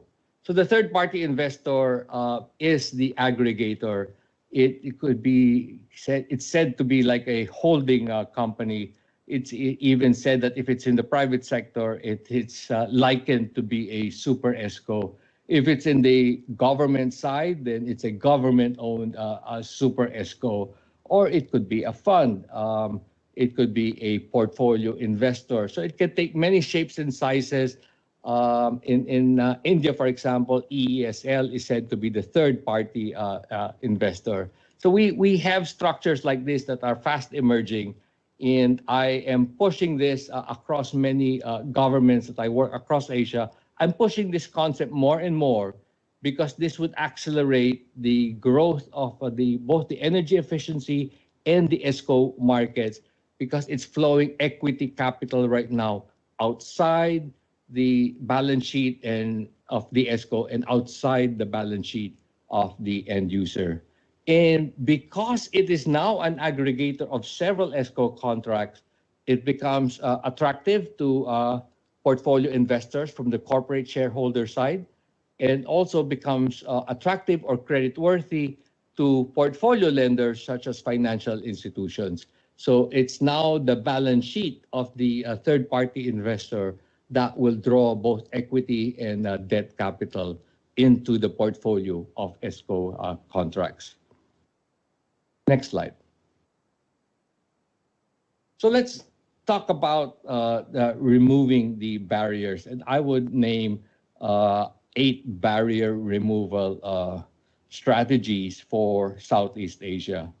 The first barrier that we're knocking down is the consumption thresholds. So what we have to do as a region, what we have to do is to review our energy efficiency and conservation laws. Review the laws in Singapore, in Thailand, in Indonesia, and see what consumption thresholds are being set by law. Is it too high? Is it inclusive? Does it capture more parts of the energy end-use economy? And you require now, let's say, manufacturers require now even the upper segments of the SMEs to be part of the energy end-use economy that are now carrying obligations to improve their specific energy consumption, to improve their energy efficiency as part of a national and regional program. So that's a very strong first step. Review the laws and see if the consumption thresholds are too high, and if so, recommend an amendment that would reduce. So one of the current examples is Indonesia considering reducing from 6,000 tons of oil equivalent a year, possibly to 4,000 tons of oil equivalent per year as a lowering of the reduction. In the Philippines, it was set really low, only 500,000 kilowatt hours in electricity and fuel equivalent. Per year is just the consumption threshold. And that's very, very inclusive. 500,000 kilowatt hours a year is actually just one quick service restaurant, right? So you can imagine that any business of this size and larger are now faced with obligations. So under the Philippine law, they have to have mandatory energy audits every 3 years. They have to put up an ISO 50,000 system. They have to hire either a certified energy conservation officer or certified energy manager. They have to improve and set targets for the reduction of their specific energy consumption, and the list goes on and on. So there are now obligations for lower and smaller energy end users. The next is delayed phase out of energy subsidies. So to remove that barrier, it's just to do the opposite. It's either we accelerate right now the phase out of electricity tariff subsidies or fuel, coal, and gas subsidies. If that acceleration is not feasible in the short term, another solution, and this we considered when I was working in a PPP project in Malaysia, is to mobilize viability gap funding for energy efficiency projects. So viability gap funding will, by the government or by a climate fund, will now make a private investment in an energy efficiency project or portfolio commercially viable. Otherwise, it does not meet the expected or target returns for third-party investments. Next barrier, MSMEs and ESCOs have limited access to debt finance. And one way of solving this is to de-risk the bank lending and design and establish risk-sharing facilities with and other guarantee mechanisms right now that would enable the bank to expand its portfolio exposure to this new asset class called energy efficiency. And so from 1%, it'll be able to go 3% to 5% of its lending portfolio, and you allow the portfolio exposure of a bank to grow in this new asset class because of this de-risking instruments. The next barrier is that ESCO markets have no equity and guarantee providers. So it's not an easy solution, but what markets will have to start doing is to design and then later establish or enable equity providers, super ESCOs, guarantee funds, either on the public side or on the private sector side to facilitate entry of energy insurance, energy savings insurance products from other markets, and creating the aggregation, buying this in bulk, so we lower the cost of premiums. So by having these funds, by having these equity vehicles, by having guarantee facilities and energy savings insurance products, the ESCO market and energy efficiency project implementation could grow much, much faster. Next slide. So the next 4 barriers, we start off with the ESCO accreditation system needs to be strengthened. So there are many systems there are many markets with energy accreditation systems, but sometimes in some markets they don't even exist, right? Or in some markets they have relaxed or removed it. We need to strengthen them. We need to protect the credibility of ESCOs. We need to protect the business model of ESCO performance contracting. So by regulating, by putting a system that would register and certify, or that would perform some accreditation, in India they call it empanelment of ESCOs, then the credibility, the market would learn how to trust the ESCO model more and more. So it's either we create these accreditation systems or design and establish them in markets where they do not exist. Next is to build capacities, build especially technical capacities in ESCO sectors, and to intensify, let's say, training programs and certification of certified energy managers, certified measurement and verification professionals, and other EE professionals, right? Because the ESCO market cannot grow if the ESCO sector is limited by one resource, and that's the human resource. So a market, if an ESCO market is will have to grow astronomically, then the human resources should grow correspondingly. So it's really about training and certifying and enabling more human resources, more certified professionals that would grow with the growth of ESCO business volume. And another is to provide the tools, like develop industry performance contract templates or government standard performance contracting templates, let's say for shared savings, for guaranteed savings, in other chauffage contracts, other types of performance contracts.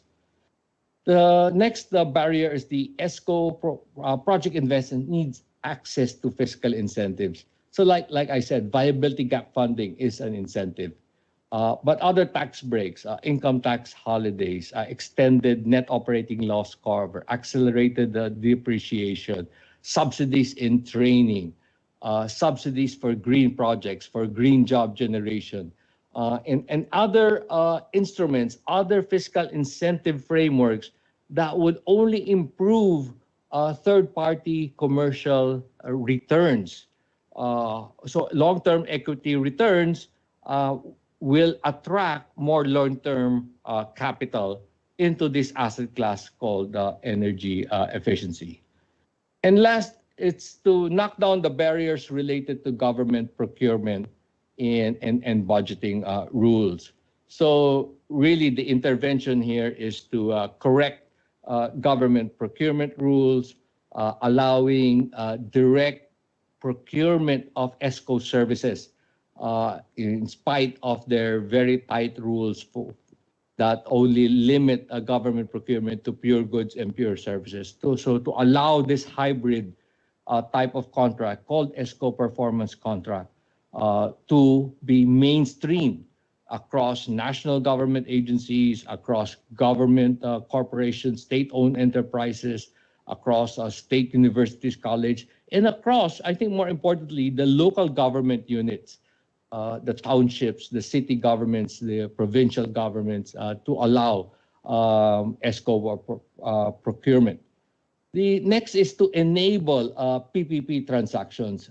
Sometimes laws are very vague, in energy efficiency is not exactly the infrastructure type of project, not like a tollway or a hospital or a water treatment plant.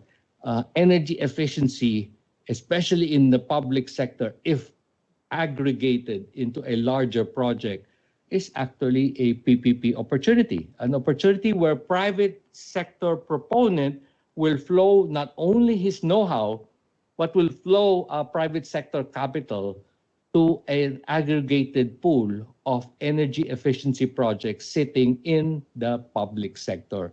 So to enable PPP transactions or public-private partnership transactions, let's say across many local government units, street lighting, or across many public buildings, bundling, let's say, 100 public buildings and doing cooling and lighting and similar technology retrofits in this pool of public buildings.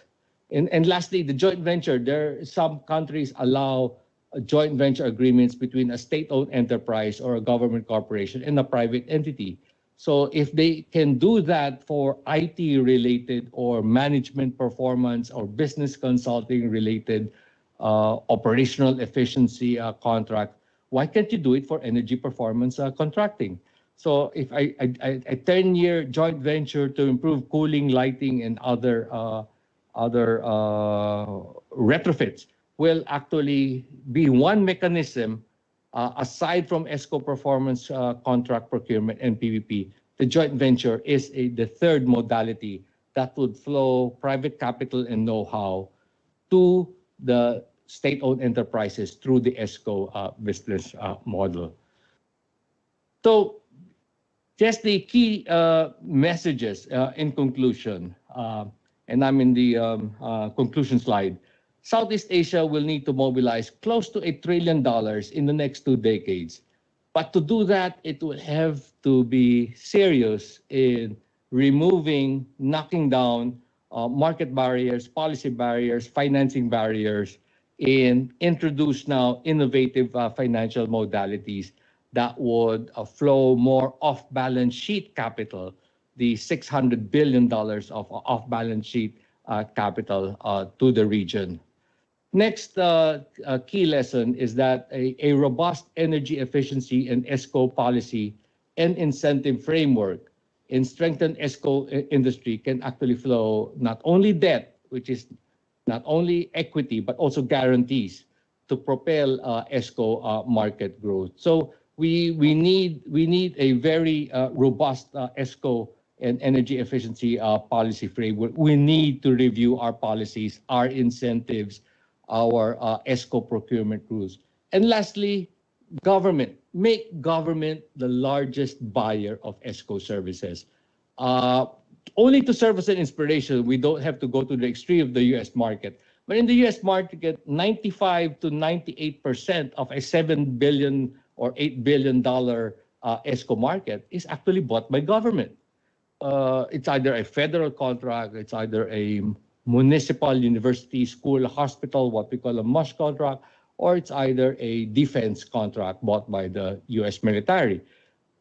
If government were a large buyer of ESCO services, then that would grow the ESCO market because we have a government that shows the private sector that it trusts the ESCO business model in flowing solutions, knowledge, and capital to a pool of energy efficiency projects.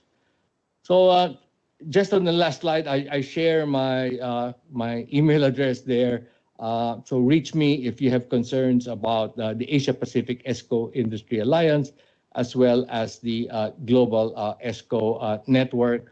And I would be very happy to reach out to you in case you have questions on this presentation. So many thanks again to the Taiwan Green Productivity Foundation for inviting me to share this thought on bridging energy efficiency capital gap in Southeast Asia. Thank you so much and have a pleasant afternoon.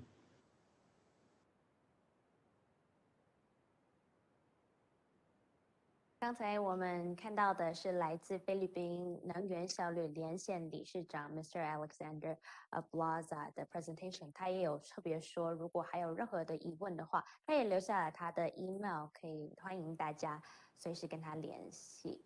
And we were just having this presentation from Mr. Alexander Blaza on the topic of the removing ESCO market barriers across Southeast Asia to help bridge the $892 billion energy efficiency capital gap.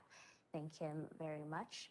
接下来呢，会是大概5分钟的中场休息时间，请各位贵宾稍微喘一口气，休息一下。同时也要贴心的提醒大家，如果你有任何想要请教讲者的提问，现在也非常欢迎可以在留言区发问，小编群就会统一搜集起来，并且在最后 Q&A 座谈时间会邀请今天的讲者来上线，和大家一起共同讨论与解答。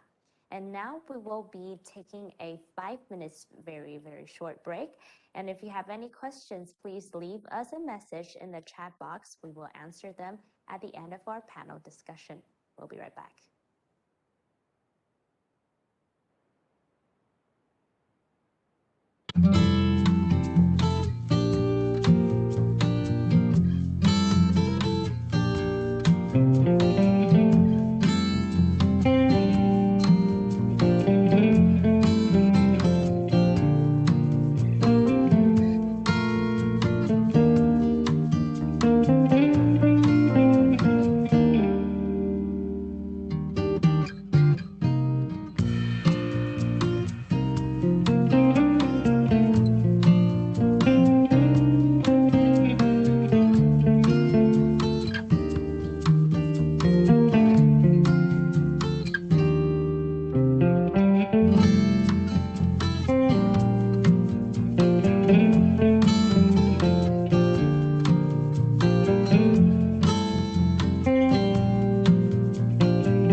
欢迎大家回到2021国际 Esco 产业线上交流研讨会的直播现场。我们紧接着就要来邀请的是今天的第4位讲者，他是来自新加坡永续能源协会能源效率委员会罗如强主任委员。他即将分享的议题是 Impact of Net Zero Target to Esco Industries。让我们欢迎 Mr. Vincent Lo 的演讲。Well, everyone, welcome back to the 2021 International ESCO webinar. So please now give our full attention to Mr. Vincent Lo, Council of Sustainable Energy Association of Singapore, and his topic is on the impact of net zero target to ESCO industries.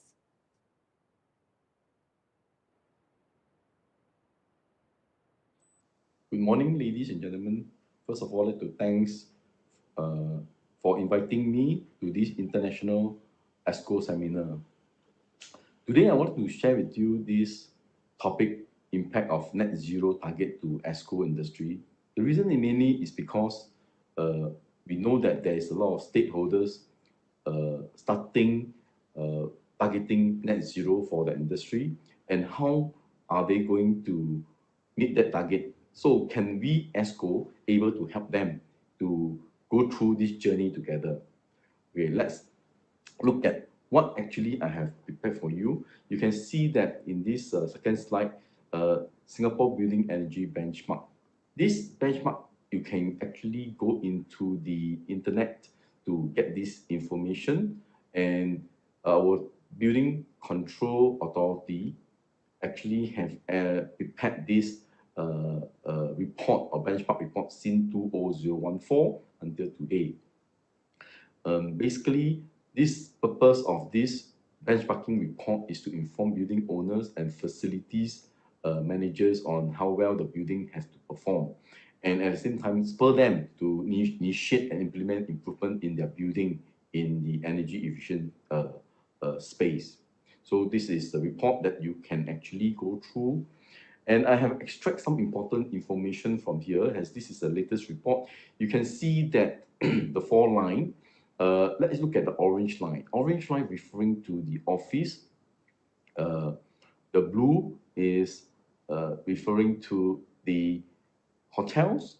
The yellow is for retail building, and the gray is a mixed building. So these are 4 areas that we have actually shown in this slide. You can see that it started in 2008 until 2019. So basically almost 10 years cycle. You can see that there is, just look at the orange color line. You can see that there is a drop of average about 18% on energy consumption. So this is what our ESCO can able to help these building owners to reduce their consumption.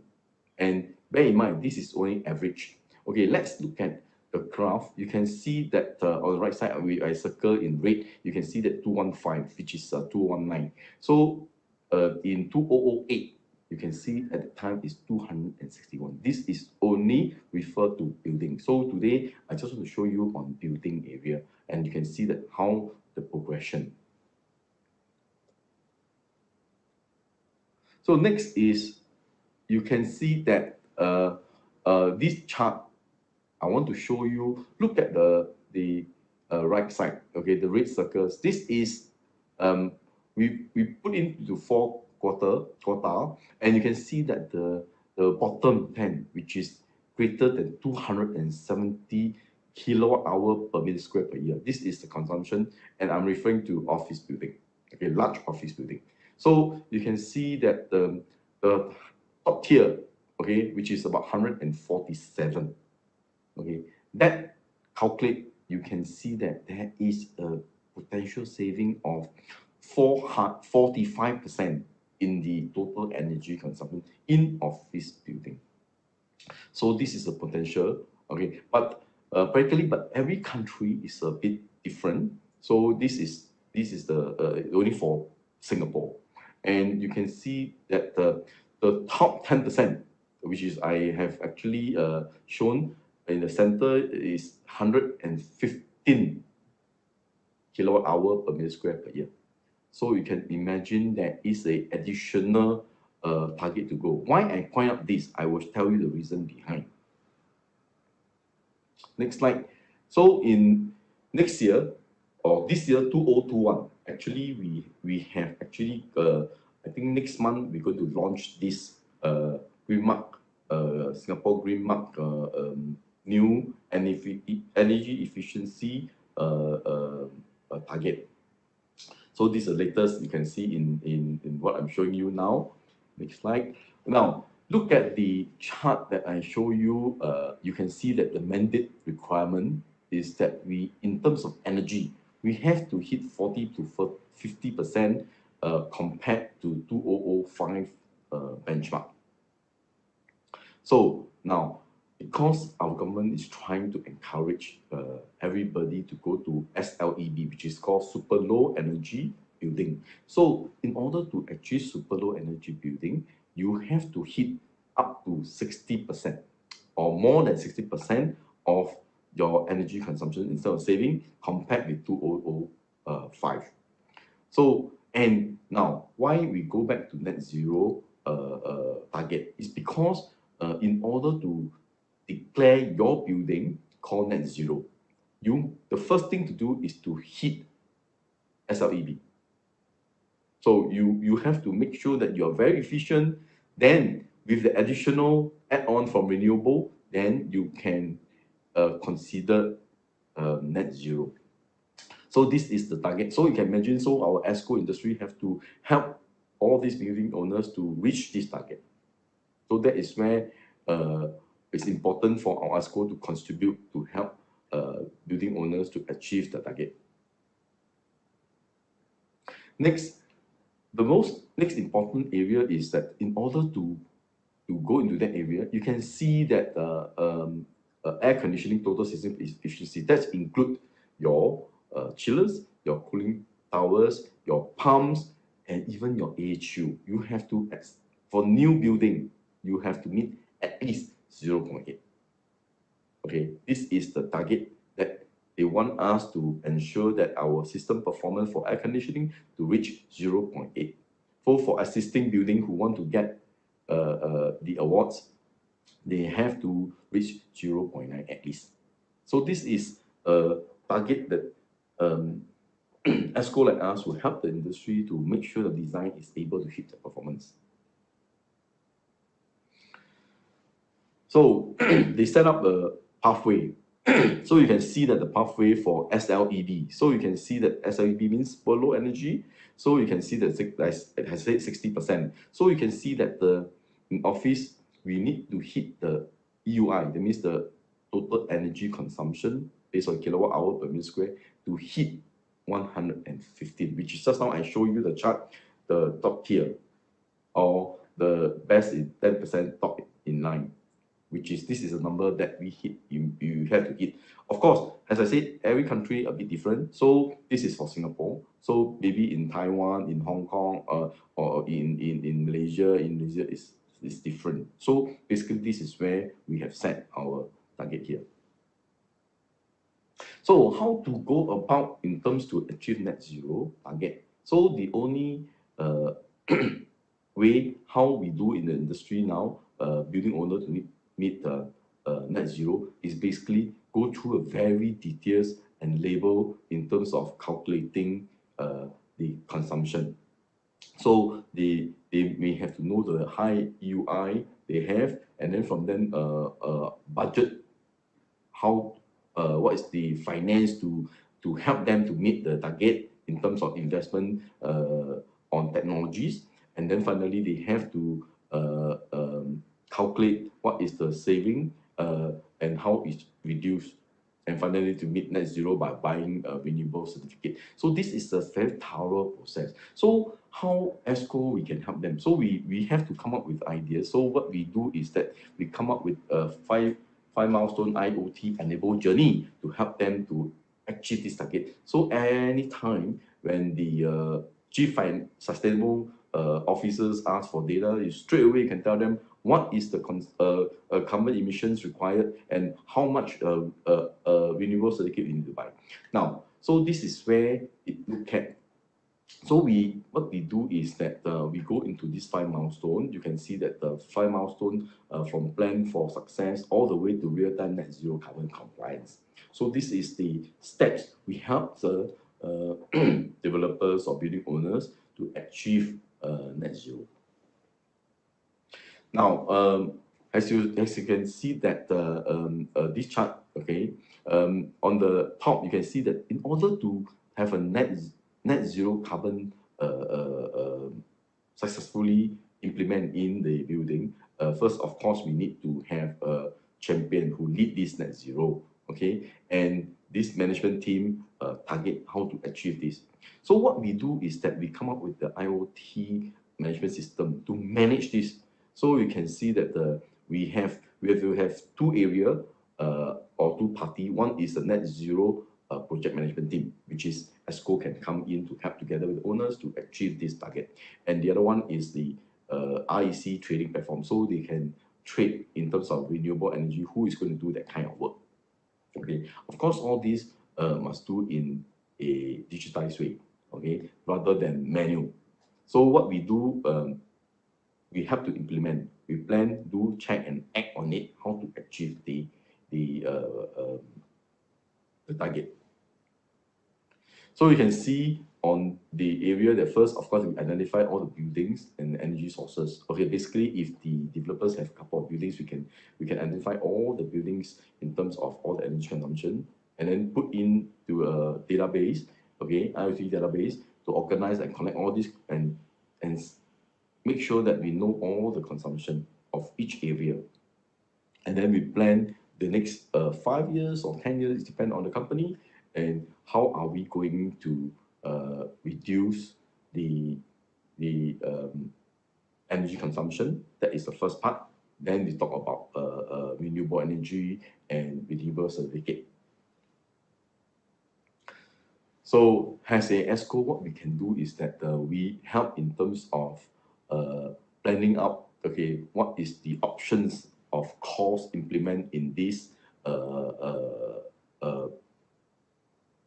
process of getting the net zero. So we can have option 1, option 2, option 4, 3, and 4, and 5. So that is where we go about doing this to help the owner to identify area to reduce energy consumption. So next is that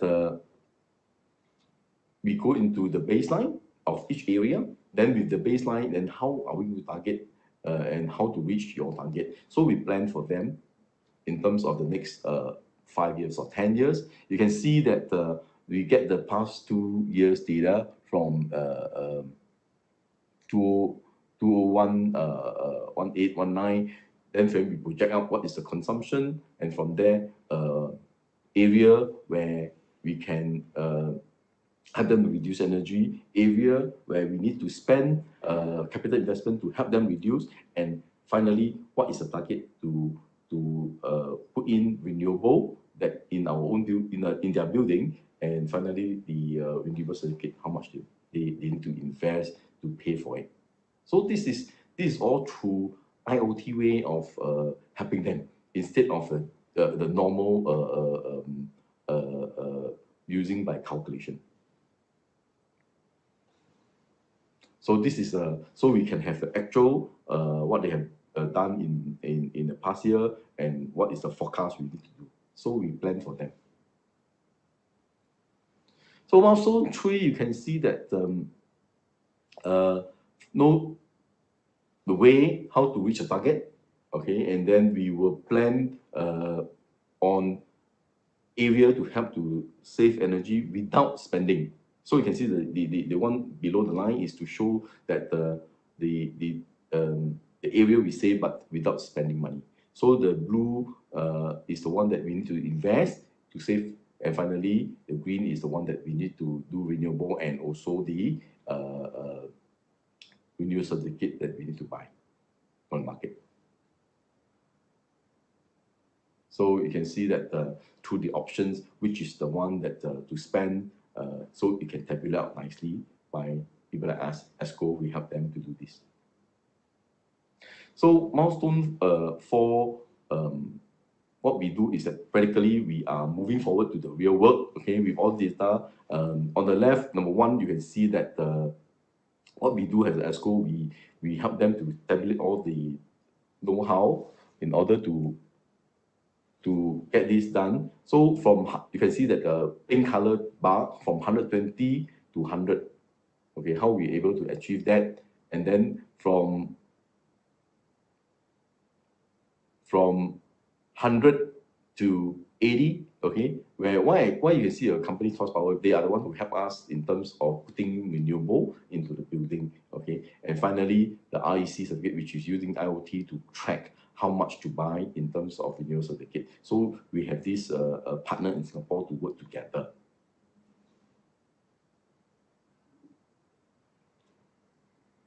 So in order to move forward on the real time, so of course we work with our partners, Switch Automation, to do some IoT data to manage the data where how to help instantly we know how much carbon reduction we achieve and how much we need to consume in order to buy our EC. So this is all the data that we require to justify how to help the owner to minimize buying REC2.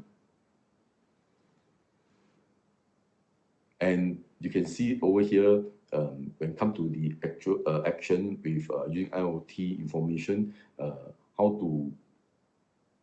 whether the power generated by ourselves or actually we have purchased through other sources. So we can look into all this to help them to achieve net zero target.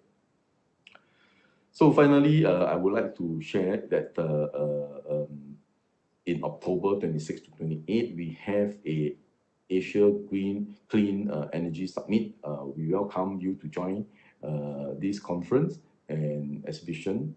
You can actually log in and register and join us. Thank you very much. Thank you.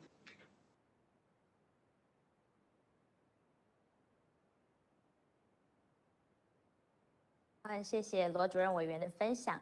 接下来呢，我们要进行今天的第5个议题，邀请到的是马来西亚 Esco 协会理事长 Mr. Zulkifli Zahari， 他要跟我们分享的主题是 an update on the Esco industry and EE initiatives in Malaysia and role of MyEsco to further facilitate and prepare the EE industry. And now we want to introduce our speaker from Malaysia. He's the president of the Malaysia Association of Energy Service Companies, and the topic is on an update on the ESCO industry and EE initiatives in Malaysia and the role of MyEsco to further facilitate and prepare the EE industry.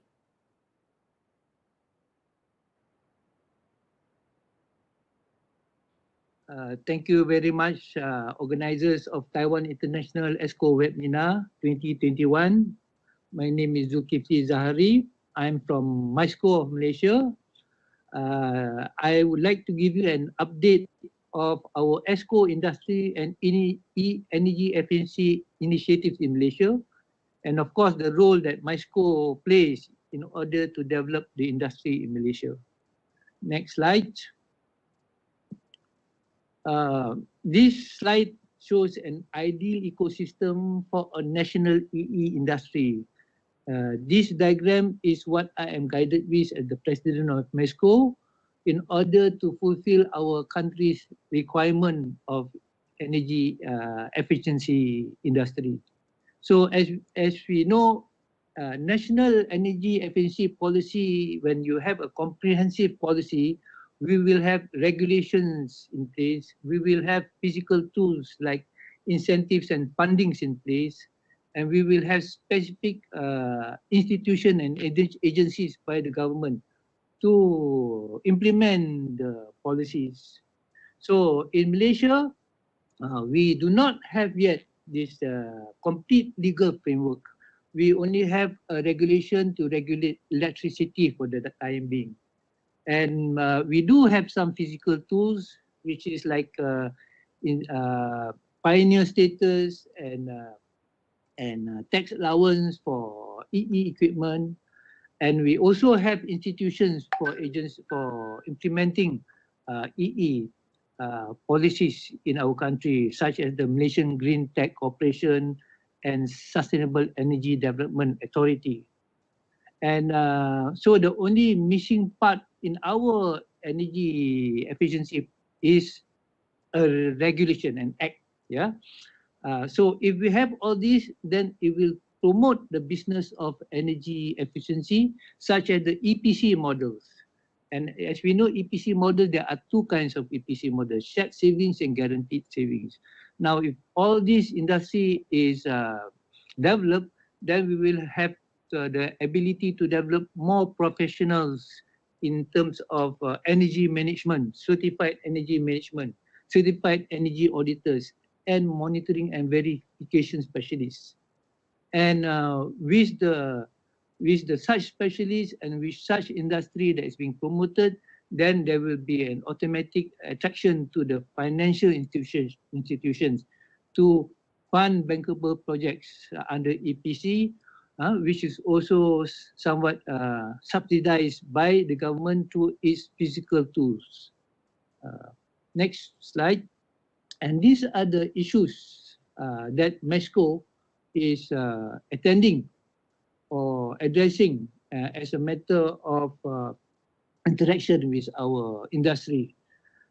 As I mentioned just now, we are waiting for the Energy Efficiency Conservation Act to be enacted. Now, unfortunately, this is already 5 years late. We have started to look into this act almost 10 years ago. But because of many reasons, including some recent instability in our political situation, so this has been deferred. Hopefully, it will be enacted by 2021. And just for your information, this act will include thermal energy. Prior to this, we are only regulating electrical. Number two, I'm not sure I understand. Number two on my slide is because of the political instability, we do not have a tabling of the targets of energy efficiency in our 12 Malaysia plan, which is between 2021 and 2025.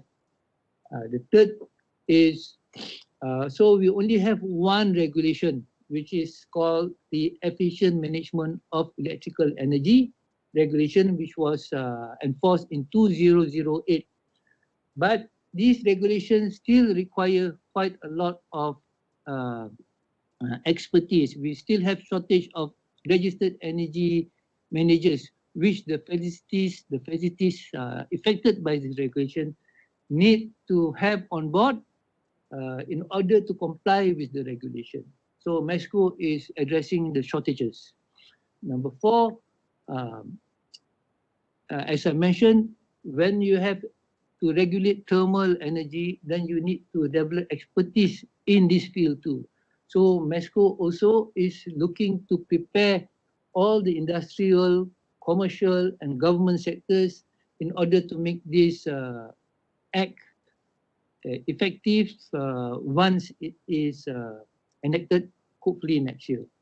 Number five, we of course continuously promote the EPC business model, and we are working with the government, whether it's awards, whether it's funding, or whether it's training, in order to promote more and more EPC contracts in the country. Number six, there is no clear system still in our country in order to collect data from buildings, to disseminate information, to get people to be aware of the importance of energy efficiency, because there is still no proper method of collecting data. So I think this will actually hamper the progress of implementing policies if we do not have the system in place. So MESCO is also working to help government do this. Number seven, so we still do not have a building regulation to implement energy efficiency. So with the act, we may develop regulation just to address building energy efficiency. So we will still have to wait for the act.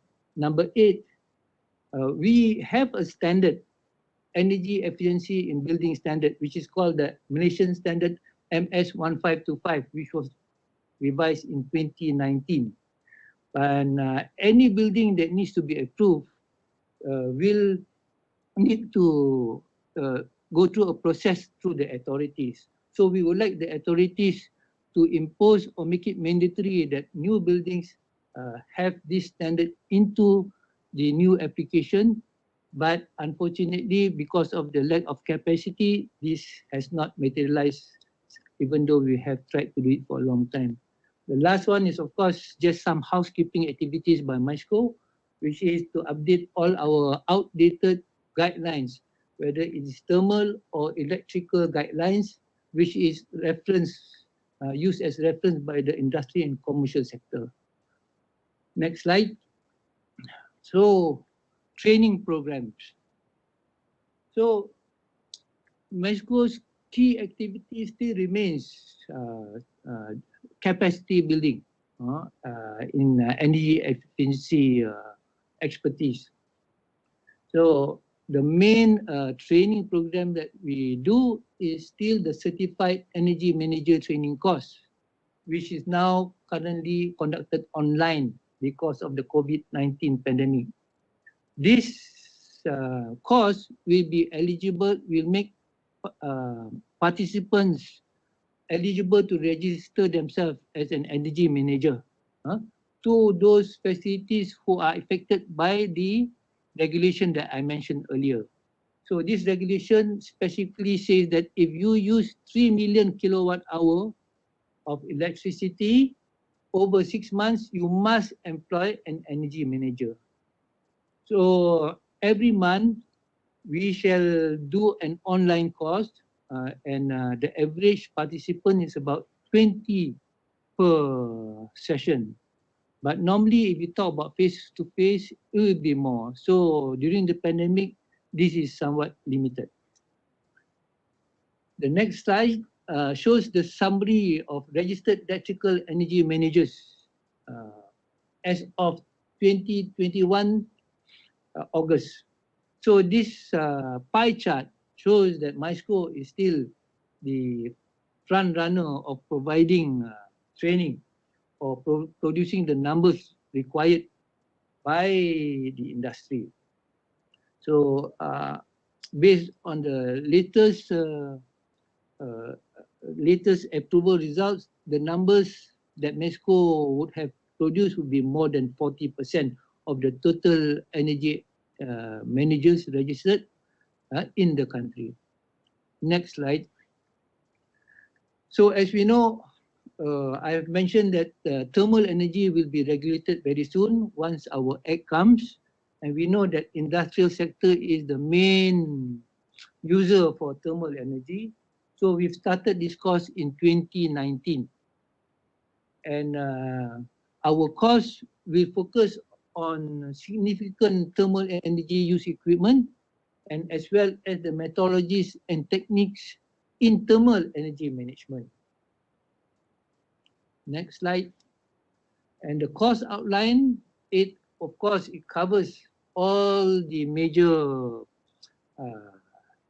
equipment of thermal, such as boilers, module 6, module 7 is steam systems, module 8 is thermal oil heaters, industrial furnace, and of course we have subjects such as fuel management combustion in module 4. We also have subjects on co-generations on module 12, and module 19 talks about energy audit equipment as well as energy audit itself. And finally, for you to pass this course, you have to go through a written test in order to be registered with MISCO as a certified thermal energy manager. The next slide. Separately, of course, we are very thankful to have EECJ of Japan also to help train the trainers on thermal energy as well. This is quite a very technical course, with a lot of scientific formulas and mathematics in order to understand the complexities of thermal energy. And the next slide shows the participants of the first training course. It shows our hosts training online from Japan and representatives from the academicians, the professional bodies, professional associations, regulators attending and learning from the Japanese on their experience and their expertise in thermal energy management. Now I would like to talk about Energy Audit Conditional Grant 2.0. I think the first presentation that I made in Taiwan, I spoke about the first energy audit conditional grant. So we have come to the second level of energy audit second grant. So this is a very, very, very crucial and important program for Malaysia because it promotes energy audits in the industry. So for this fund, it will be this program is between 2021 and 2025, and the total allocation for this fund is about $20 million for this period of 5 years.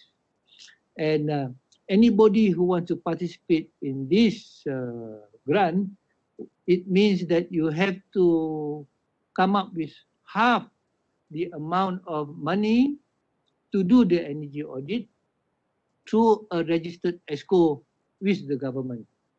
And the audit period given will be about 2 months.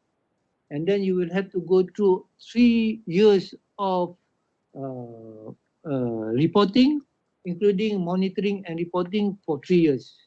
And along the way, you build capacity in the affected facilities.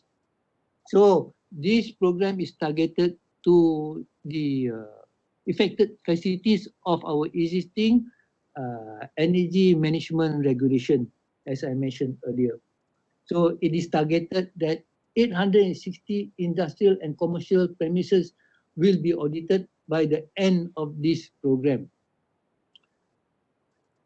So in summary, the objective of this grant is to create awareness and the importance of energy audit as part of the energy efficiency conservation exercise. And it will also provide financing assistance because many people who even use a lot of electricity are quite reluctant to spend money on energy audit. So they do not know where they stand, or how do they compare themselves. So when we do this energy audit, they will be able to understand and set their own baselines and compare with others. So this becomes the platform for them to implement energy saving measures once they actually appreciate. And when you do these measures, of course, you will save energy. And finally, you also build capacity to manage energy in your facilities. So for 2021, the target is about 17 million or 4 million US dollars. So far, the target is 71 applications and that has been made, and 17 applications have been approved. And this program is carried out by our Energy Commission as the Secretariat and Coordinator, and with our Sustainable Energy Development of Malaysia as the implementing agency. Next slide I would like to talk about is EPC financing. So EPC financing, the first presentation that I did, I used the same slide here, which is a picture taken in 2017, which approves an EPC fund of USD 50 million US dollars. So this is specifically for ESCOs to undertake EPC projects, whether it is in government sector or commercial sector. So the the fund is being managed by a government bank called Malaysian Debt Venture. So we work closely with Malaysian Debt Venture. We have regular exchanges and updates on the progress of this fund. So about a month ago, they've given our latest report stating that they have approved USD 230 million worth of projects to 64 companies, out of which about 20 million has been allocated or carried out for energy efficiency projects, which means that about 10% or so is for energy efficiency. Mainly, the most of the fund is being used for renewable energy, because I think we all know that renewable energy is more straightforward and easier to get approval by the bank. So the key features of this facility is the term and revolving trade finance. They have a 1% subsidy. Not very much. I wish it is more, but that is the subsidy against what they normally would give. Financing project will be up to 85% of the value of the project. And the next one is they will fund up to 10 years. So you can have an EPC of up to 10 years. Even though our clients probably, most of them want it to be below 5 years, but this fund is available for ESCOs up to 10 years. And the financing amount, the maximum is up to 15 million. The next slide continues, and it will only be given to only ESCOs, so it cannot be applied by the client. They can only be done through ESCOs, and it is mainly for buildings or complexes in Malaysia. You cannot do it anywhere else but in Malaysia. So the projects also must have investment grade audits carried out by the ESCOs, and have to show that you have a good and an acceptable measurement and verification plan in place. And the ESCO must also be registered by the government, to the government. And further than that, the next slide shows that the company must have at least $25,000 of paid up capital, and the principal security of the project earnings will be the project earnings will be the principal security or the collateral for this bank. And of course, the normal checks of company directors and credit requirements will be the usual requirement to be assessed by the bank. So this just the next slide only shows how the mechanism of this funding works. Why it's cheaper is because there is some subsidy paid by government programs in order to fund the credit guarantee cover as well as interest rates, which only comes down to 1% by an entity called CGC. And of course, when the ESCO applies based on the criteria that is set, they can carry on and do the contract direct with the building owner. The next slide. So the promotion of EPC industry in Malaysia. So what does MESCO do in order to promote EPC industry further? So in Malaysia, for the past 3 years, we have this new award called National Energy Awards. So initially, EPC was not part of this award, but for the past 2 years, we have included energy performance contracting as the award. This National Energy Award is quite a big deal in Malaysia, because those people who win not only get cash prizes, a big cash prize, but they also get a lot of publicity and a lot of recognition by the government and the industry. So one of the main categories of this award for energy efficiency, we can say there are three. The first is the buildings that are designed from the beginning. If buildings are designed from the beginning to be very efficient, then they can apply to win this award. So, but the middle one, which is the retrofit buildings. So buildings that are having a bit aged equipment that undergoes retrofits, there are two possibilities. The first is through EPC, which is through the ESCO, or the second is the direct expenditure from the building owner themselves.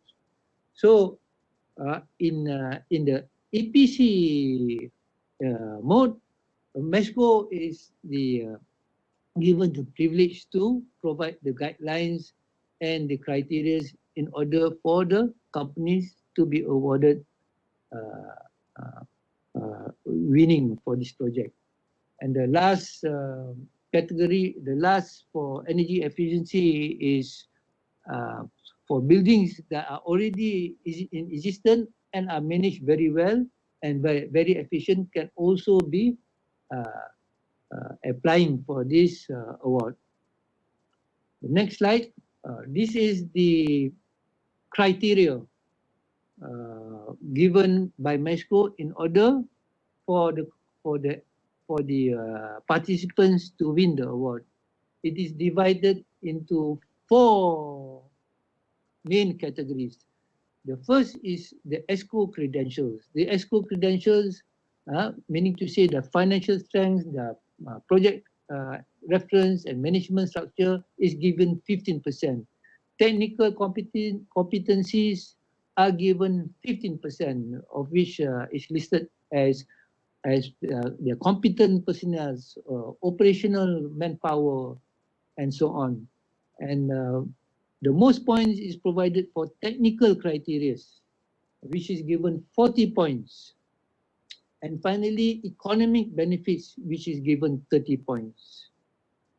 So when we have this award, we can see that many companies are very, very keen to participate, and ESCOs also are also very keen to participate, and it will improve, will attract a lot of interest to do energy efficiency in buildings and industries in our country.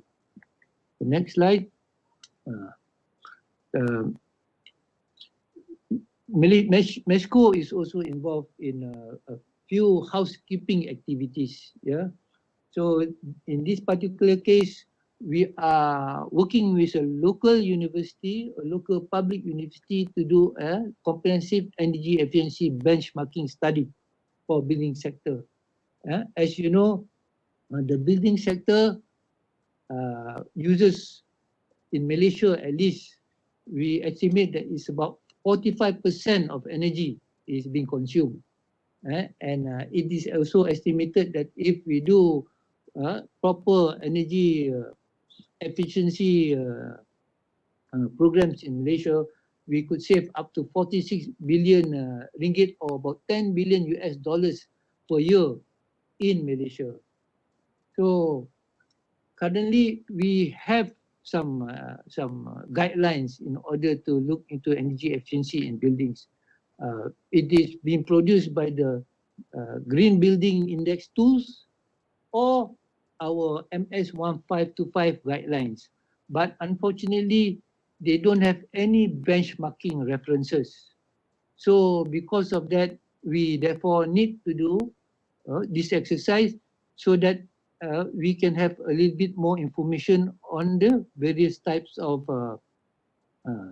categories of buildings, because there's so many different kinds of buildings, such as building complexes, shopping complexes, hospitals, commercial buildings. So every type of building have got different kinds of building energy indexes, and we do not have such an information. And this exercise will also allow the ability for us to report to the government on such details.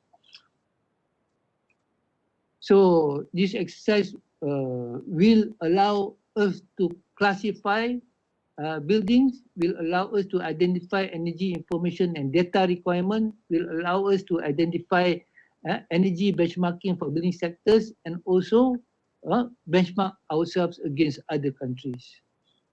And finally,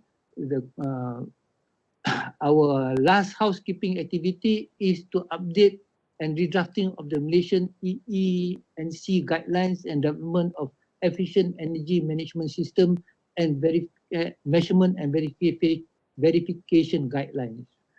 So this exercise basically is looking into updating of the electrical energy use equipment, which was last done in 2007, and thermal energy use equipment, which was last done in 2010. And of course, before this, we do not have anything on energy management system guidelines, as well as MMV guidelines. So we have two parts to this exercise, which is working with the stakeholders, and finally, the next phase would be to market, train, and do roadshows for the industries to be aware and use this as our reference. So with that, I think I thank you for listening to me. There are of course many other activities that we're doing, but I think I have highlighted the main one that is been done by ESCO. Thank you again for inviting me.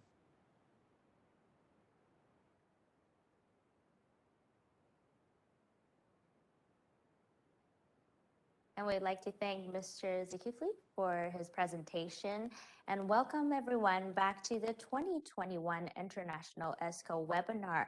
欢迎各位回到我们的2021国际 ESCO 产业线上交流研讨会的直播现场。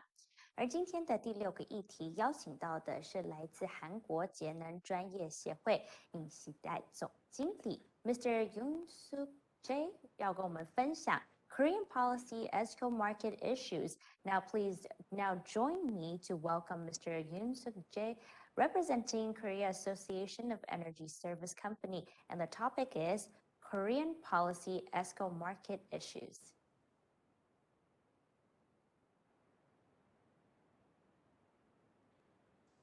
Good afternoon, everyone. I'm very happy to have a chance to presentation the ESCO and energy efficiency policy in Korea. I remember 2 years ago, the seminar was held in Taiwan, and I met many people, but it was not possible this time because of COVID-19. I would like to start the presentation by thanks for the Taiwanese officials prepared this webinar. Today, my topic is market status and energy efficiency trend. Next. As you know, ESCO is my workplace. It was founded over 20 years. Our mission to save energy as well as reduce the greenhouse gas through energy efficiency improvement. We have 115 ESCOs is regular members, 4 companies as special members. Next.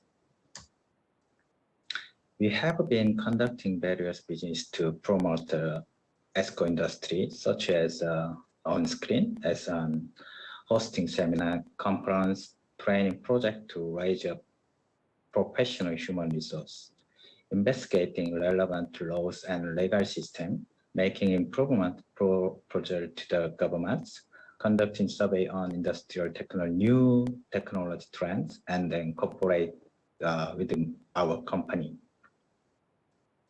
Next. As I think ESCO concept is same, the Korean, not special concepts, USA and China, Taiwan, Korea, Japan, all of the other worlds is same. ESCO project is for clients who want to save energy by conducting retrofit to old energy facilities, but they cannot do that because they have no money, because lack of skills, lack of information, energy efficiency improvement skills.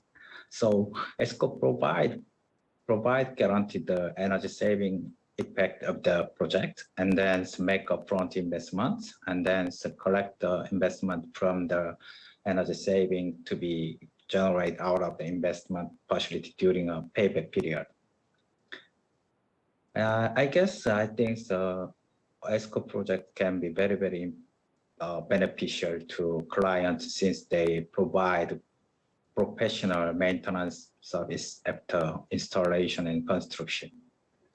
In Korea, the main item is industrial sector is waste heat recovery and process improvements. Building sector is high efficiency LED lighting replacement. So recently we have a based on ICT technology related ESCO project. Next. We have a ESCO registration system. Our government runs the ESCO registration system based on the criteria on the screen. This is the minimum registration criteria for ESCO business. 6 years ago, it was significantly lowered in terms of deregulation. We have 300 company registered ESCO by ESCO. Next. This slide is ESCO Korean market. ESCO market reached the climax of $300 million in 2013. But since that time, the number has been decreasing from 150 million in 2016, and last year's ESCO market is $86 million. The ESCO market is sending a clean signal of stagnation by showing the degrowth of the compound annual growth rate to minus 27.1% since 2013. Our government has been providing financial support to ESCO. This is not subsidized, it's just only low interest loan. It is 1.75%. In the last 5 years, we have 267 ESCO projects. 147 projects were less than $0.2 million. I guess a medium and large size project was greatly reduced. One of the reasons is that large ESCO activity has slowed down. Next. ESCO market status is by facilities. At the earlier business, the invest target were mainly focused on lightening of buildings, but it has been diversified into waste heat risk recovery, industry process improvement, and HVAC, and the other energy saving facility and renewable energy facilities. Next. In Korea, traditionally, ESCO market occupied a large position of industrial sector, and the public sector is increasing due to the mandatory supply LED lighting. Most ESCO projects are being promoted under performance guarantee contracts. Next. This slide is recently Korean energy efficiency policy. As well as climate change or climate crisis is no longer no long-term challenge. It's matter of directly related survivors. Korea also not exceptions. Our country has set up national determined contribution, I just call NDC, and set up 2009, and has been continuously updating, including raising the goal. 2009 30% reduction compared to 2020 business as usual. 2015, 70% reduction compared to 2030 business as usual to response to Paris Agreement. 2016, make a basic roadmap. We are make a basic roadmap to materialize 2030 NDC. 2018, increase domestic reduction and then reduce overseas reduction and then strengthen particular reduction and then updating. Last year, by changing the reduction goal notation method to a fixed and unchanged absolute value rather than the business as usual method. The will to the reduced greenhouse gas emissions is made clear to the international society. Next. This slide is Korean greenhouse gas emission status. We have a continuous increase until 2018, but have been decreasing since 2019 because due to active policies such as energy emission trading scheme implementation, expansion of the new renewable energy, and then abolition of old coal power plant transition. Next. This slide is a very important slide. Our government declared 2050 carbon net zero to participate in the global climate crisis response in 2020, and to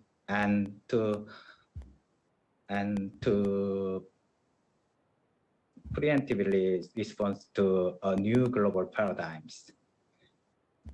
We are making the 2050 carbon net zero scenario now because to materialize the policy direction necessary for full social restructuring and changing. I just saying it just about draft and will be finalized and the end of this year after full discussion. Carbon scenario is consists of 6 categories. Then transition sector, mobility sector, industrial sector, building sector, agriculture sector, waste sector. Whereas ESCO, our countries, ESCO is focusing on industrial sectors, building sector, agriculture sector, and waste sector. Next. Industrial sector is energy demand is 139.9 million ton in 2050. Electricity consumption will increase because electricity replace fossil fuel. Greenhouse gas emissions 53.1 million tons, each 80% reduction compared to 2018. To achieve this, we are promoting the conversion of fuels and raw materials such as the use of waste synthetic resin and hydrogen heat source. In addition, we are activating improved energy efficiency by minimum 10 to maximum 20% throughout the industry. Next. Building sector energy demand is 37 billion ton in 2050 by replacing fossil fuels with electricity and renewable energy. We are promoting energy efficiency reduction by improving energy efficiency through such as green remodeling and BEMS installation and distribution and high efficiency equipment. Greenhouse gas emission 7 million tons, each 88% reduction compared to 2018. Next. Agriculture sector is and demand is 2.2 million per in 2050. We promote fuel transition, improvement and farming method, and then expansion of facility making by energy by livestock down. Greenhouse gas emissions 15.4 million tons, each an 31% reduction compared to 2018. Next. Waste sector is the waste amount is 152 million tons in 2050. Greenhouse gas emission 4.4 million tons, each an 74% reduction compared to 2018. We promote the waste reduction and recycling policies, such as limiting the use of disposal products and reducing food waste, and then obliging the use of recycling materials. Next. So many Korean companies are making various efforts to improve energy efficiency to reduce the greenhouse gas emissions. In the food industries, some is boilers, pumpers, motors, freezers, and freezers are being replaced with high efficiency equipment, and then operation improvement, and then waste removals such as air electric control, leak steam removals, and energy management system and inverter installations. In addition, we are recovering used steam through heat exchangers and heat pumps, or actively utilizing biomass to promote fuel transition. Next. The same is true for the cement and textile industries. Efficiency improvement is being promoted by expanding the use of waste concrete and waste synthetic resins, or by installation high efficiency equipment. Next. This slide is carbon neutral related issues. ERS, ETS, ESG, RE100, and K taxonomy is carbon tax. Our government has prepared various policies to realize carbon neutral and making various attempts to achieve it as planned. Among the various policies that sensitive to ESCO, we are focused on ERS, ETS, ESG, and K taxonomy. I think there's K taxonomy and ERS, ETS is ESCO activation in the next few years. Very important impact on ESCO. ERS is a system that obliges energy supplies to relevant portion of their total sales for energy efficiency improvement. Our government has started discussion to enact legislation.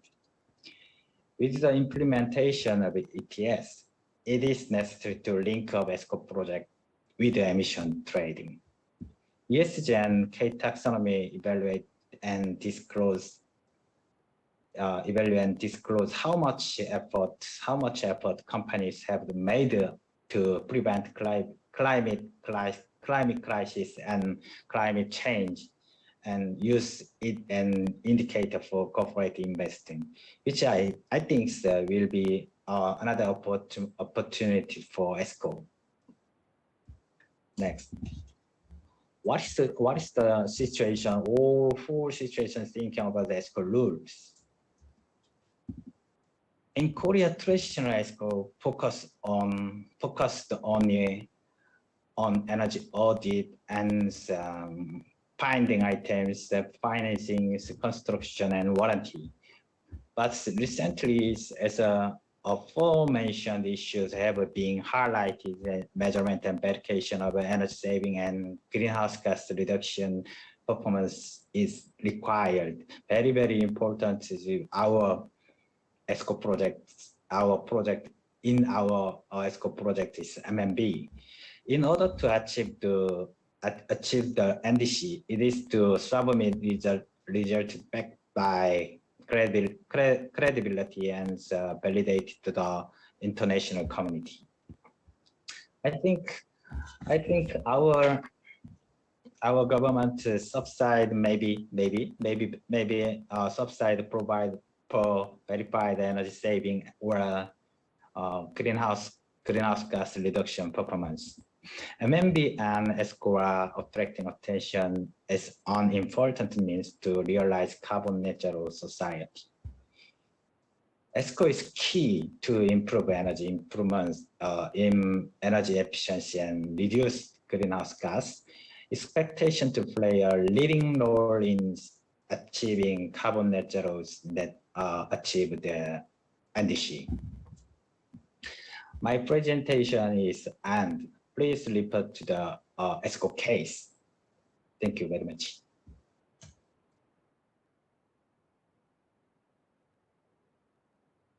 那我们今天研讨会的议题分享就在这边告一段落。接下来我们要进行5分钟的休息时间，有请各位贵宾稍微喘口气休息一下。同时也要再次的提醒大家，如果你有任何想请教讲者的提问，非常欢迎你们再继续的在留言区发问，而稍后精彩的研讨会座谈时间就即将展开。Now we will begin our 5-minute short break and we will be back for the panel discussion very shortly. And just a friendly reminder, if you have any questions you'd like to ask our panelists today, do not hesitate. This is your chance to leave your message at the chat box and we will dig into all the questions when we come back.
欢迎大家回到我们2021国际 Esco 产业线上交流研讨会的直播现场。接下来就是我们精彩的研讨会座谈时段。那么我们的语坛员，也就是刚才进行演说的讲者也都上线了。Welcome back to the 2021 International ESCO webinar, and you're about to join the panel discussion of today's event. Now you will have the chance to meet with all of our panelists, and allow me to introduce them once again. 接下来我们要依照代表国家笔画顺序来一一的介绍，有请讲者们帮我们打开镜头，还有麦克风，和线上的观众打声招呼。Just a friendly reminder for all of our panelists, would you please turn on your camera and your microphone as we make our introductions? 第一位介绍的语坛人是来自日本 ESCO 推进协议会国际委员会的主任委员 Head of International Affairs Committee from Japan Association of Energy Service Companies, Mr. Tetsuya Mikawa. Good afternoon. This is you can. Hello and welcome. 由于 Miss Mitsumi Totsuka 今天另外有要事没有办法来到现场，因此将会由日本阿字贝尔株式会社能源管理师周山俊信来参与线上的座谈。Since Miss Mitsumi Totsuka is unable to join our panel discussion, another representative from ASBIL Corporation, Mr. Toshinobu Nakayama, will instead participate in the discussion with us today. Hello.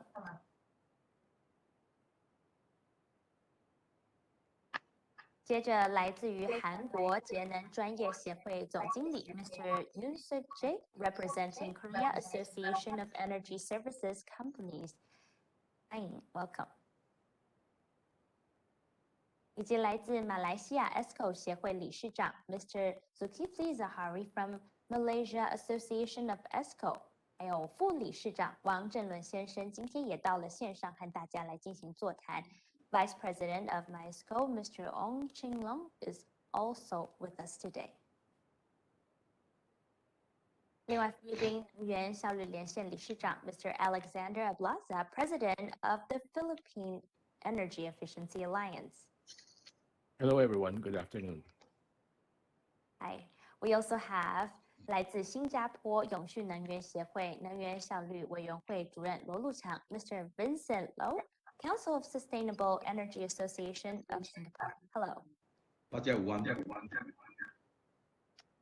最后，中华民国能源技术服务商业同业工会赵宏耀理事长。Lastly, we have Mr. Hong Yao Chao, the President of Taiwan Energy Service Association. 大家好。Good afternoon. 相信各位参与我们上半段精彩的研讨会之后，心中可能都有一些想法或者是想了解的问题，所以我们现在就要邀请我们的讲者帮我们一一做解答。Now we have asked all of you to leave your questions in the question box or chat box, so we're going to begin our panel discussion right now. 那我们的小编们已经帮我们把所有的问题都已经聚集在一起，做了个整理。我们会依照这个国家笔画顺序来一一问我们的讲者。So now let's dig into our first question of the day. We have an audience asking, Mr. Toshinobu Nakayama. The question is, when it comes to DR, demand response, Japan seems to got more experience in implementing DR. So would you please share a little bit of information on any difficulties that encountered? 这个问题主要是在询问刚才 ASBIL Corporation 有讲到的 DR 需量反应这个部分，在日本似乎是比较有应用的 DR 这样子的一个过程。那想要知道有没有在这个应用上面有遇到什么样子的困难吗 ？Mr. Nakayama? Yes. Can you hear me?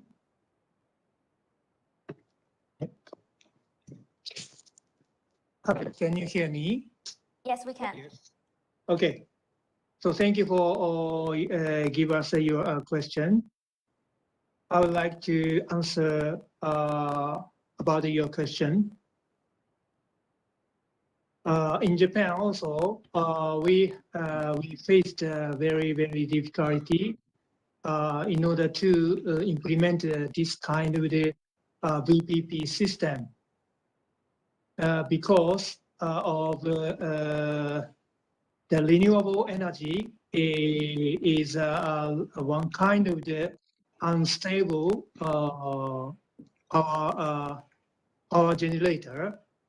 That's why if this kind of the energy resource will be implemented in the grid, it's a little bit difficult to control the power demand and supply, and also the previously the Japan also don't have enough service and the system to implement this kind of service.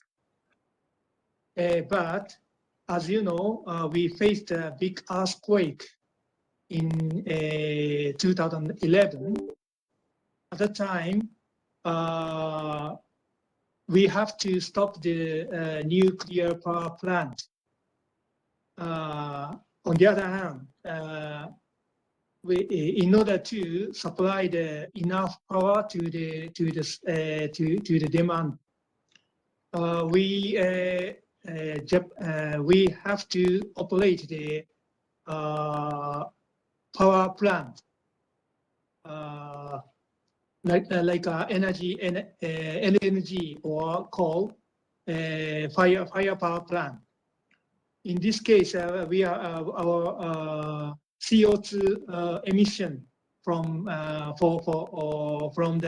power plant significantly increased. That's why the Japanese government has to reduce the CO2 emission as much as possible.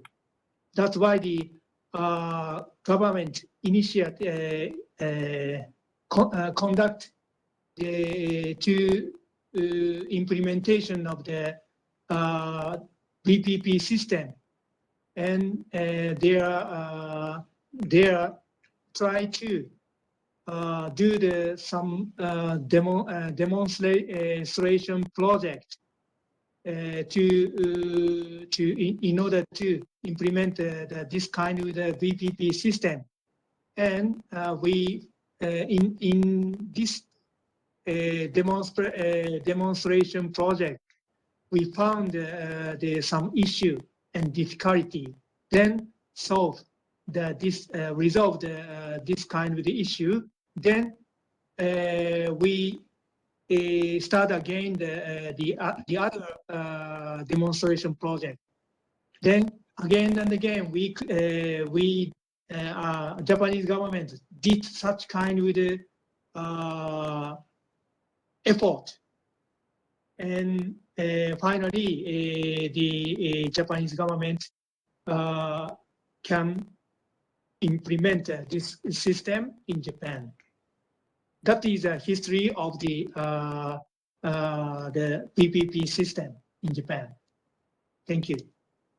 Thank you, Mr. Nakayama. 稍微简单的总结一下刚才他说的，说像是在日本在这个部分实行上其实也有非常多的困难，但是是经过不同的 trial and error， 例如说像是 demo 不断的尝试来找取最适合的方案。那尤其像是再生能源这部分其实是不稳定也很难控制的，但是日本呢经历这个3.1地震之后，火力需求发电的这个需求量变高了，因此呢他们这个 CO2 emission 也变高，所以这是必须要改善的部分。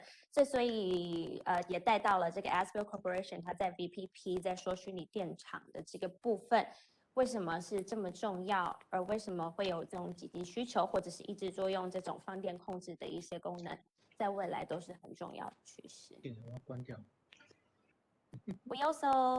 We're going to go on with our second question, and this question will be for Mr. Tetsuya Meikawa. So we have this question asking about what you mentioned in this speech, that there is no significant ESCO sales or public sector for the past 13 years. So they're wondering why. Is there any reason why public sectors did not use ESCO? 这个问题是想要问 Mr. Tetsuya Meikawa，想针对他在演讲中有说到，过去13年日本公部门没有非常显著的 ESCO 案例，不晓得为什么。Thank you very much for the question. It is also a kind of mystery for us as well. But maybe, so I can just guess the reason why the central government do not want to procure ESCOs. On the other hand, local government has procured so much of ESCO project. I should mention that first. But as for the central government, maybe they do not want to lose their job by procuring private ESCO industries to take care of the energy efficiency in the governmental buildings. Maybe that should be one of the biggest reasons. Thank you.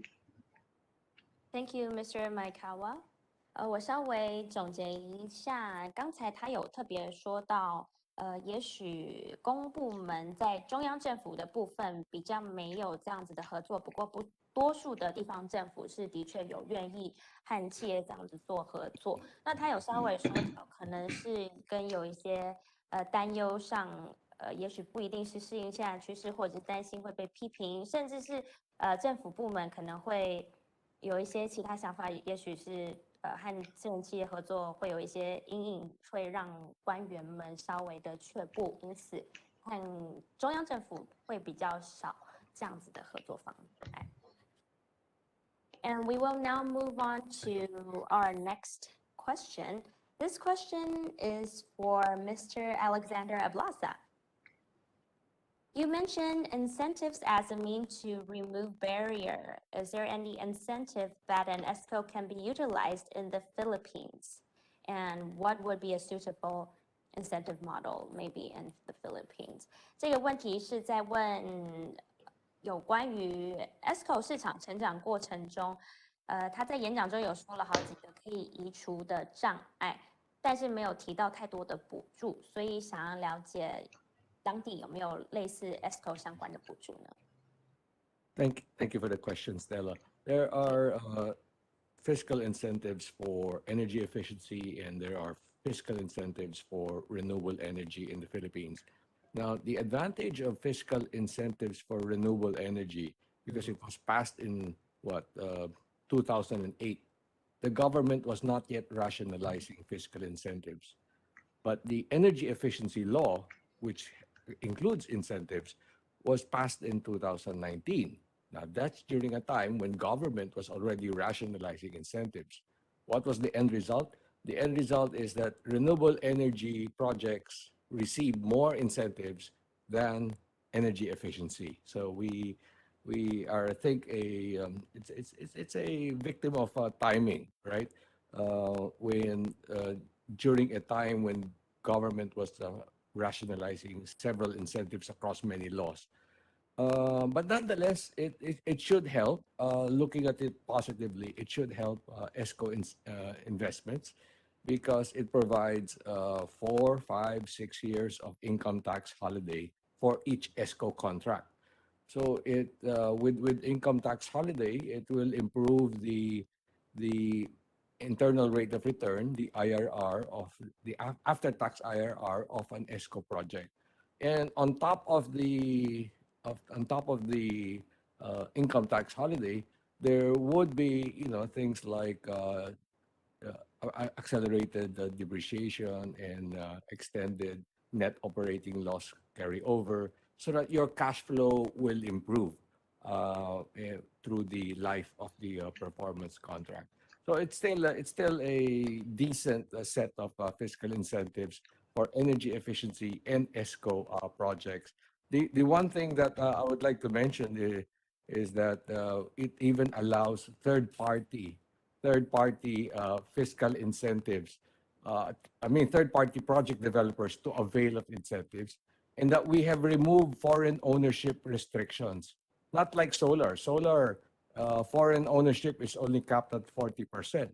But in energy efficiency in the Philippines, as long as you're not drawing solar, wind, or hydro, foreign ownership can be up to 100% of the project cost.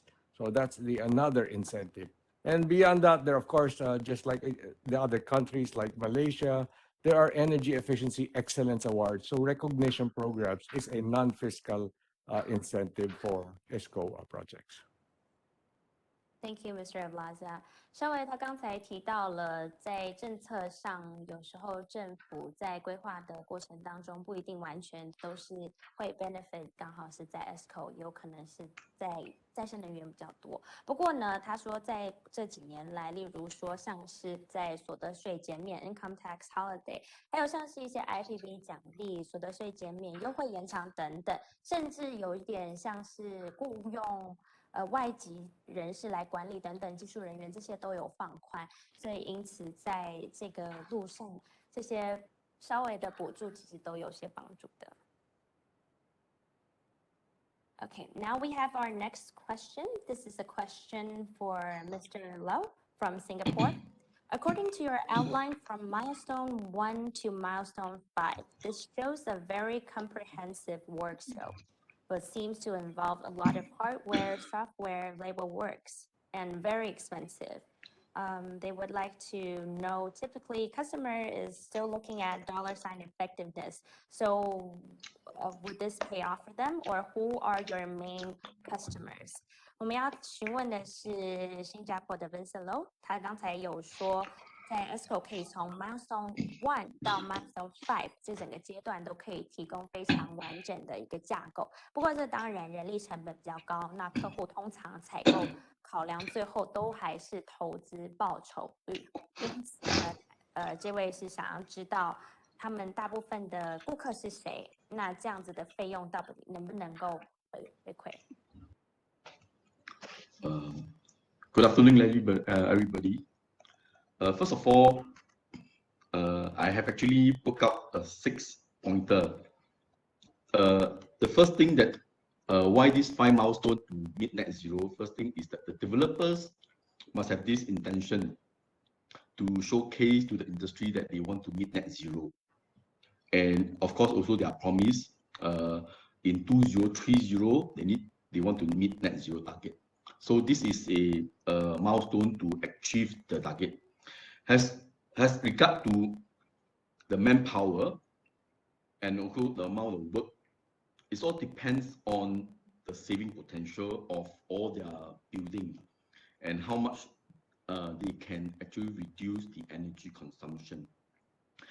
Then as long the software, because every building have their own control system, so this IoT software developer will integrate whatever brand of BMS system that they have installed in the building. So that actually helps to reduce the cost of implementing extra monitoring system to the building.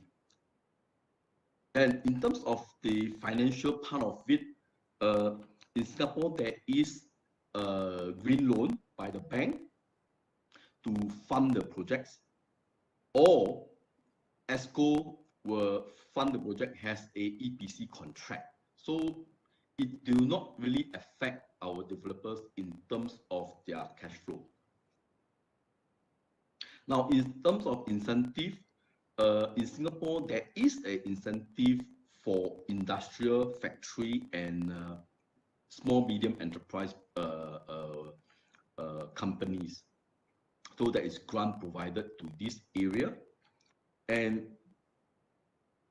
next is, if there is new technology implemented in the project, our government will also fund up to 70% on technology where have not implemented in Singapore, where it can help to save energy. Then the government will have this grant by our Building Construction Authority to fund them. Of course, this will go through a process to check, make sure this technology is viable to implement. So this is how we go about to help the industry to meet net zero. Thank you. Thank you, Mr. Low. 他刚才有特别说到这个 net zero 这个目标要非常的明确。那其中这些运到金流上的问题的时候，例如说像是 green loan 银行这个部分，或者是 Esco 合约都可以来运用，甚至像是补助，像是针对工业还有中小企业也有补助，尤其像是新加坡针对新的科技，还没有在新加坡使用的科技，政府这边的补助也不少。And now we have our next question, and this question is for Mr. Zulkifli. The question to Mr. Zulkifli: according to eligibility criteria of Energy Audit Condition Grant, it looks like this is for large energy use end user and is only for the energy audit work. Where the implementation is not granted, typically small or medium-sized energy end users tend to short in funding and might not be eligible for grant. How would you motivate SME to improve energy efficiency? 这个是问题是想要请问 Mr. Zulkifli， 在他们的能源审计补贴看起来是有一些的特定的申请条件。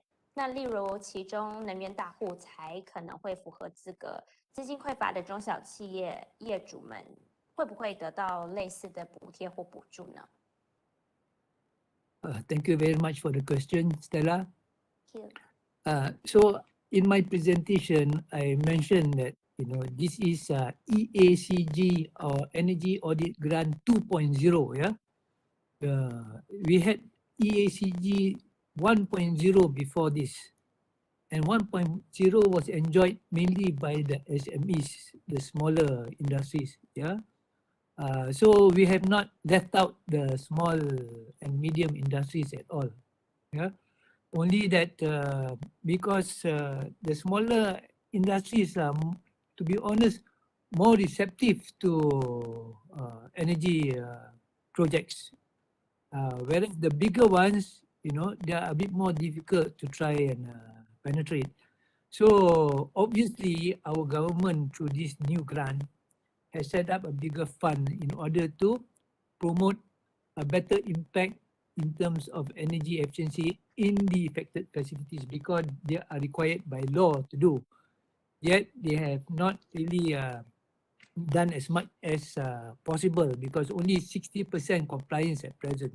So even in our energy awards, the winners are actually the small and medium ones. And where you're talking about physical incentives, like the pioneer state, this allowance, expenditure allowance for equipment purchase and so on, it is enjoyed by large and small industries too. So we have not left out the small industries at all. In fact, they are more active. We have 90% of industries are in the SMEs, including commercial buildings. Thank you. Thank you, Mr. Zulkifli. 其实刚才在他的演讲当中，他也有讲到，在这个政治情势比较不确定的状况下，其实在新法规的规则等等都还没有完全定下来。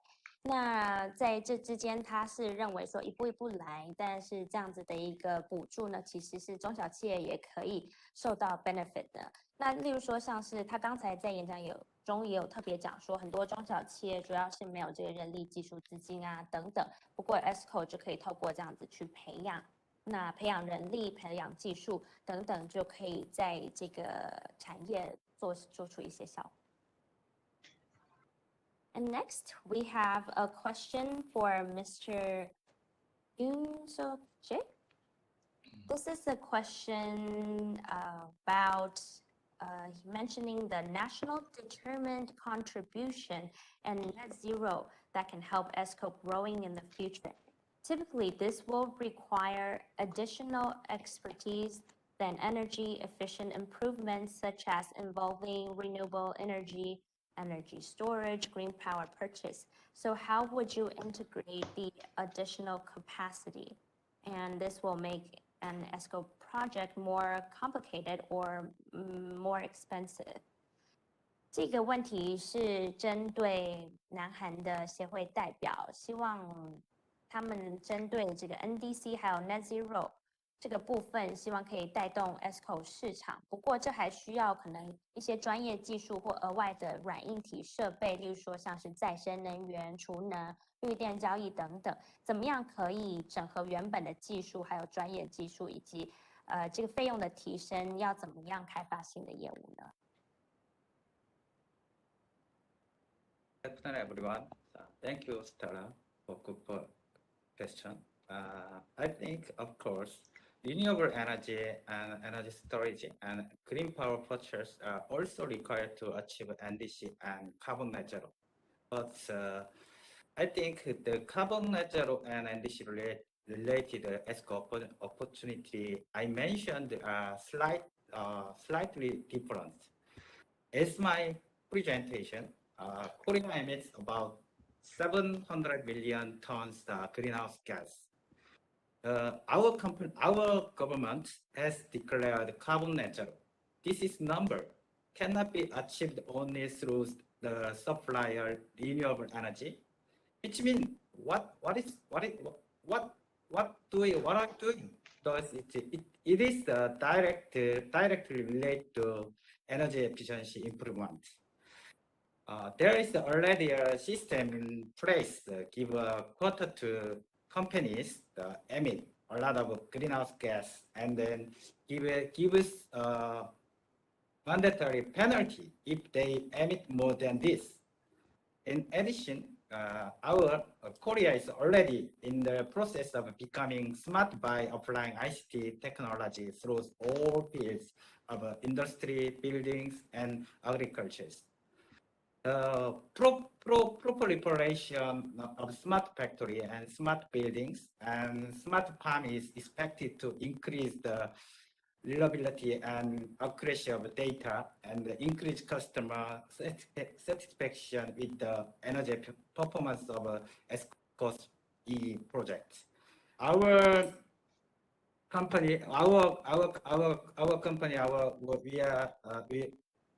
in the country in ESCO, try and should be explain the client that doing an ESCO project will be benefit the company in the medium and long term period. Yeah, to give to client saving energy saving and performance. Yeah, that's all.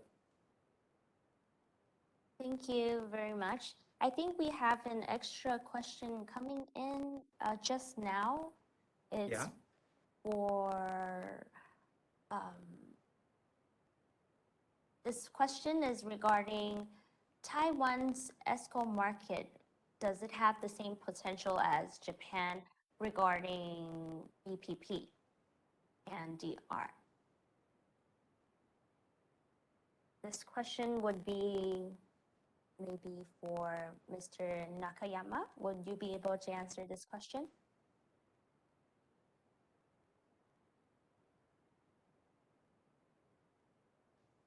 还是我们这一题请赵宏耀赵先生帮我们来稍微先回答一下。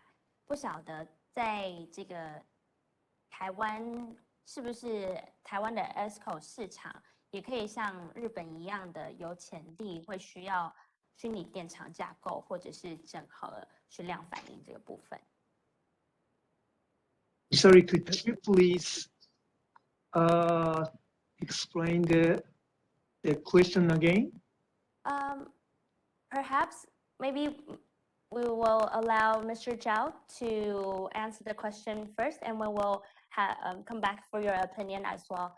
Okay. Since we haven't had the opportunity to hear from him. Thank you. Would that be okay? Thank you. 对不起，所以你刚刚的意思是说，我们国内是不是有机会可以整合相关像 DR 虚量反应这样子的技术吗？对，没错。是，这个也是目前应该是我们所期待的，应该是有机会，但是它它主要的解决的问题其实应该不是在节能，而是在解决电网稳定性的问题。所以实质的贡献可能不是在节能减碳，而是在费用的节省上，还有因为再生能源用电占比越来越高的时候，那需要维持一个电网的稳定。那所以其实应该是比较属于function，就是功能上的一个协调。那有没有商机？一定有商机。那这个商机当然还创造者还是来自于台电本身，就是能源提供者本身，它提供的这些诱因价格机制是不是足够去做这个事情？那就是它才会去引导更多的人去做。那未来当现在在看的就是像虚拟电厂，或者是社区型的微电网的这样的逻辑。那最终当然台湾的市场，如果以台湾来讲，可能最终需要有一个终端的，比如说电力零售商的形态出来。所以回到源头还是经济的问题，就是钱的问题。所以它应该我的看法，它不是重点不在节约能源，重点是在用电的调度。那它需要靠的是合理的电费率架构，才能够支撑这样的经济模式来运作。那其实说到蓄量反应，现在很多国家都是这个提升节能潜力的这个措施嘛。那有的是透过像你说用电调度或提供折扣，不过在台湾会不会相对的诱因不大，或者是这样断电的影响会让人有点却步？我这个跟日本刚刚讲的意思是一样哦。我相信对我们台电来讲，或者我们其他的所有跟能源相关的业者来讲，这个都还在学习，我们都也还在学习。但这个当比较重要的还是台电的态度，跟他对这个事情，他愿意用多快的速度来进行。那这个也是相对的。如果说像德国一直拉高它的再生能源用电的发电比率的话，那这个就要进展更快。所以这个技术来源，我想除了日本、美国、德国几个先进国家都在做的话，我们台湾其实自己也要去找出我们自己的模式，因为毕竟台湾的电网是孤岛型的电网，跟美国跟欧洲都不一样，说不定我们的形态应该是可以跟日本比较接近，就是在用电的电网的管理上面。对，所以应该我的感觉应该是日本的模式应该会比较值得我们去参考。Now we turn back to Mr. Yakanama. We would like to know in the future, what is the market potential for DR VPP that you presented earlier, and could it be applicable in Taiwan as well? Okay, so thank you for giving us a question.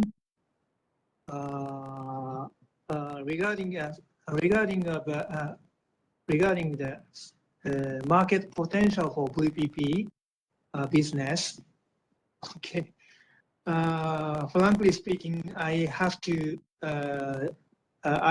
check the situation in detail because I have no information now. So later on, I will check the situation and come back to all of participants. Thank you very much.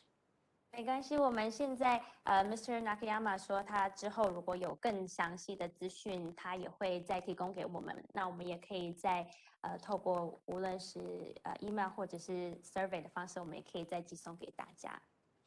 Lastly, we have a question that is for all of our panelists. This is a question that we are discussing today, that there is one critical issue happening right now, which is the COVID-19. And ESCO or EE projects typically involve lots of traveling and interpersonal communication. So these are now eliminated, kind of. And how do you all overcome this issue? And in the future, any innovative method to minimize the impact of COVID-19? 那这个问题是要询问现场所有的讲师，因为我们今天所谈到的这个议题，因为疫情的关系，像我们的这次会议也变成是线上进行。那 ESCO 的专案开发通常是需要很长时间跟着客户往来，那因为疫情的关系，这样子人与人的接触要减少甚至停止。那在未来业务开发上，大家要怎么去突破？那或者是有没有什么替代的做法呢？我们先从赵理事长帮我们先来回答好了。我相信这个应该是国内很多我们的 ESCO 的同业的问题。那因为这个其实一定会有影响，因为其实本来很多事情就是要面对面沟通。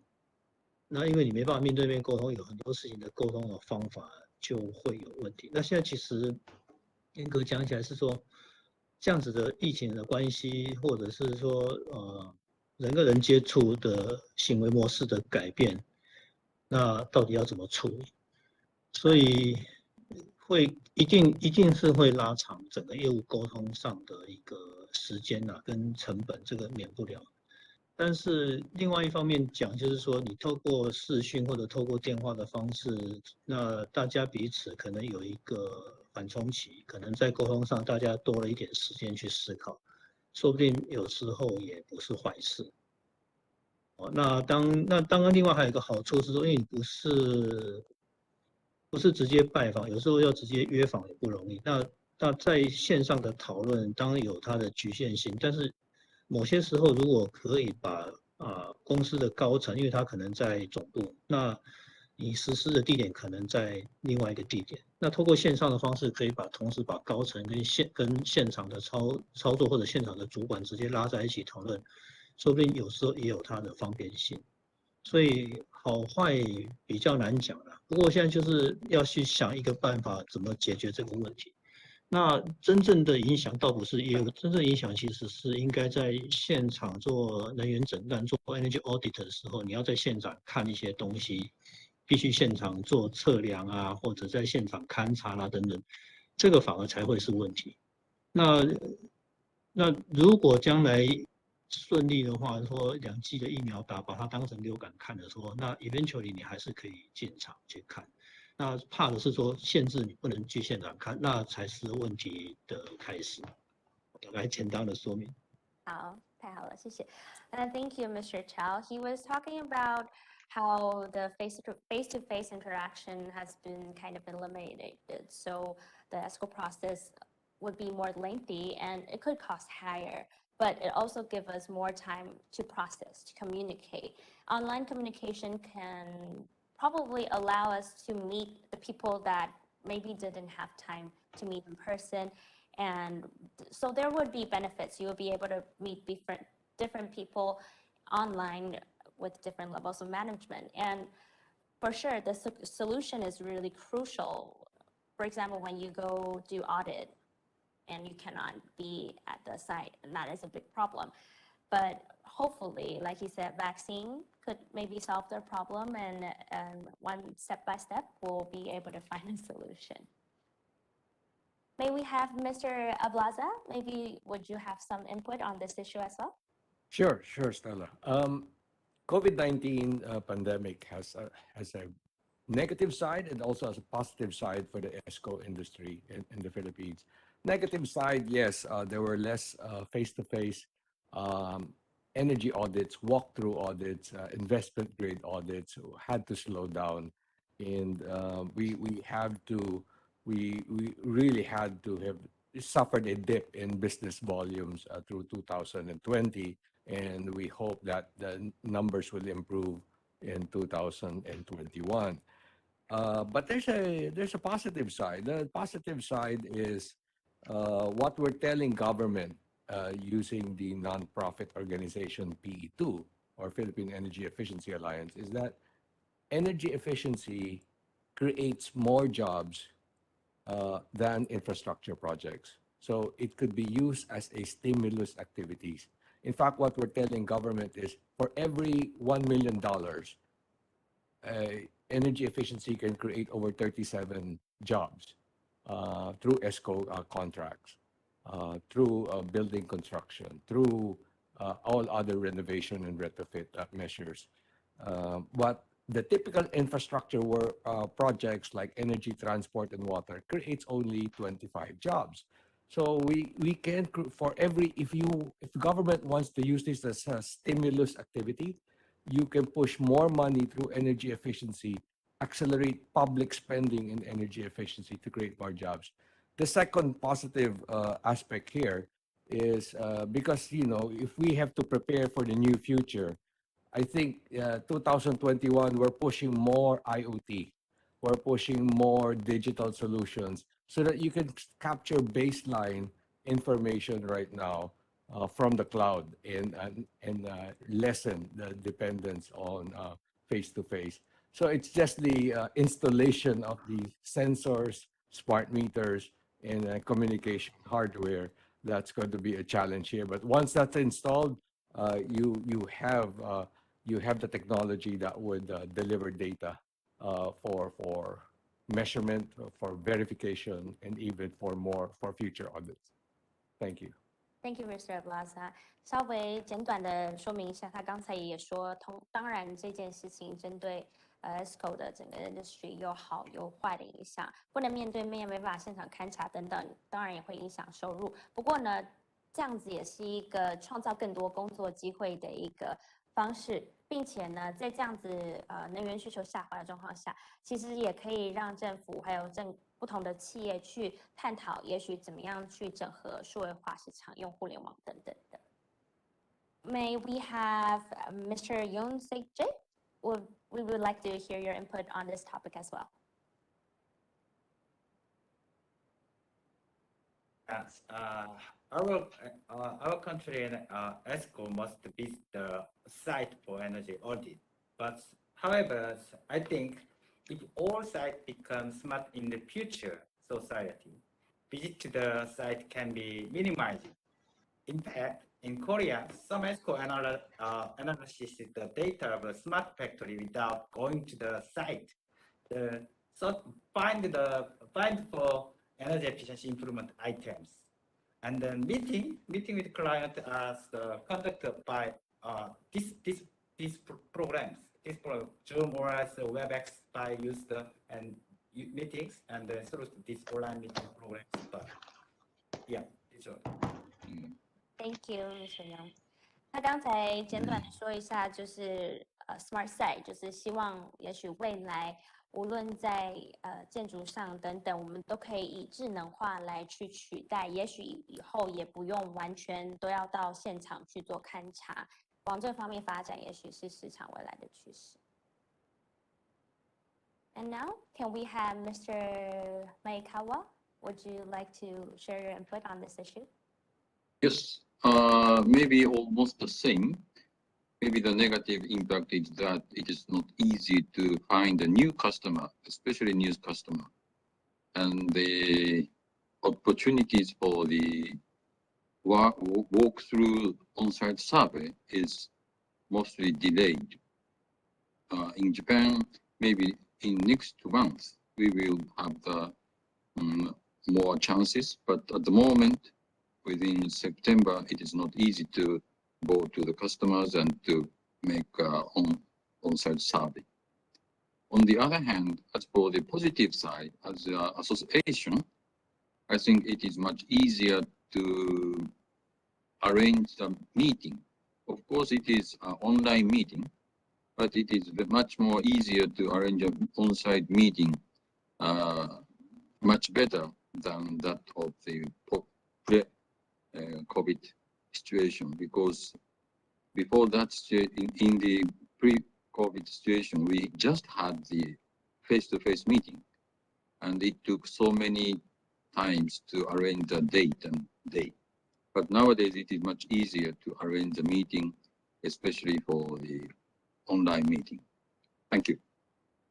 Thank you very much. 其实他刚刚最后一句说的也是有不少的好处，就是我们现在都是透过这种线上的方式，也可以加速我们大家全球在沟通的一个速度。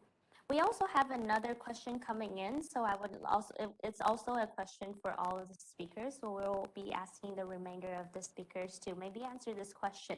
This question is on: is there any evaluation method for the energy service companies, and who would be in charge or who would be leading this evaluation? Maybe we can ask Mr. Ong Ching Lu from Malaysia to help us answer this question. Yes, thank you, Stella, and good afternoon to everybody. Good afternoon. In terms of evaluation of ESCO, there are two areas in which we are looking at. One is from MASCO itself as an association. We do have quite many of application to join MASCO. In fact, there will be there will be 3 companies to be interviewed sometime next week. Now, what we normally do is we have a set of procedures and checklists. For us to admit them into the member of MASCO, we look into their technical capacity, human resource capacity, financial capacity. Now, technical play the most major part of which we want to see whether they have the technical expertise or competency in delivering energy audit or to carry out energy performance contracting, for example. We want to also look at whether they have had good track records. Many a times we have a company bringing a black box of technology that they claim to be energy efficient. And we have a panel of so-called expert asking the questions, and if they are not able to show it to us or able to prove it to us that that device is really technically able to save energy, we would have rejected them. So while we welcome so-called ESCO to become a member of MASCO, but we are also very conscious and careful in the manner in which we evaluate them. Secondly is a human capital. We want to make sure that the company in which they claim themselves to be ESCO have the engineers, the technicians, the electricians, at least, yeah, to be able to do that. And if the company wanting to do EPC, energy performance contracting, I think certain level of financial resources required. If the company have only a payout capital, say $10 US, and in our opinion, it will not be financially capable to do a financing for EPC project. So those are the areas in which we look at all the time. That is at the level of MASCO.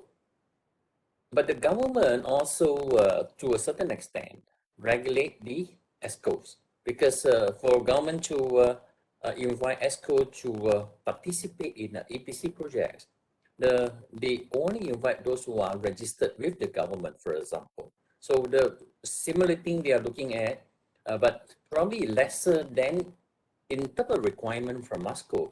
They want to make sure that there is a registered energy professional, which means the company must have a registered energy manager, for example.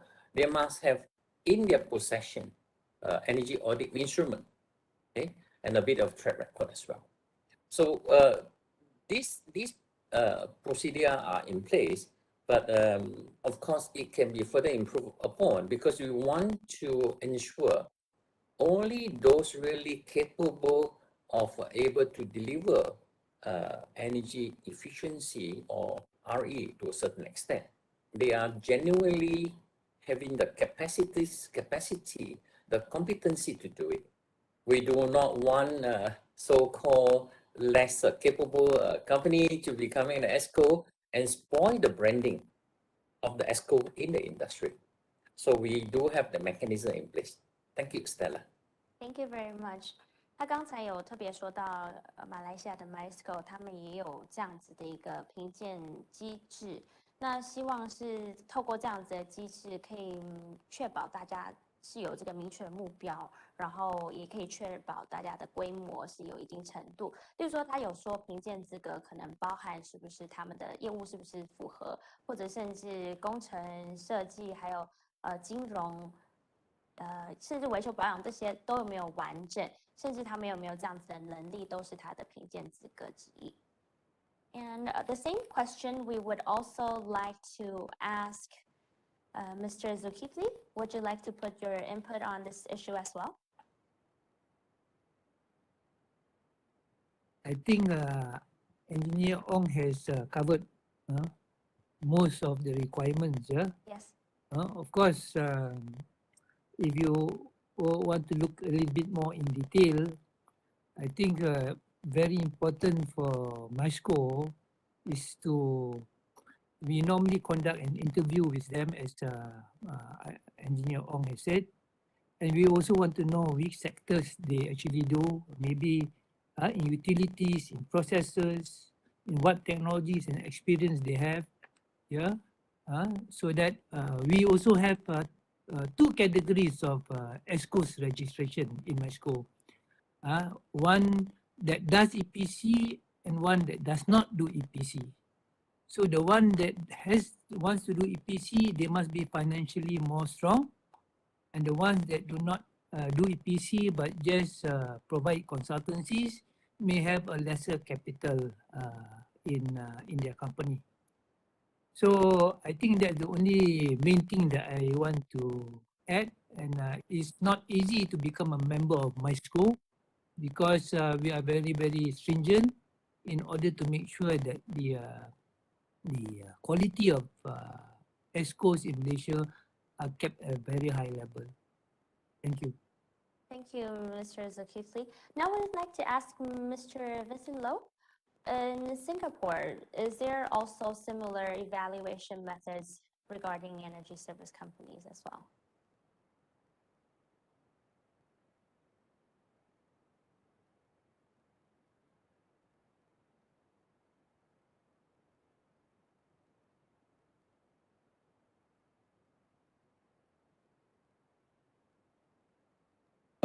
In Singapore, basically the ESCO accreditation is by the government authority. So if the ESCO did not perform, they will be barred from ESCO accreditation, number one. Number two is that if there is a grant by the government authority will physically put their instrument to check our performance, whether our result is the same as what we have declared. So there is, I should look at it, there is no chance for us to do any non-performance to the ESCO project. So generally, it has been very strictly adheres to performance.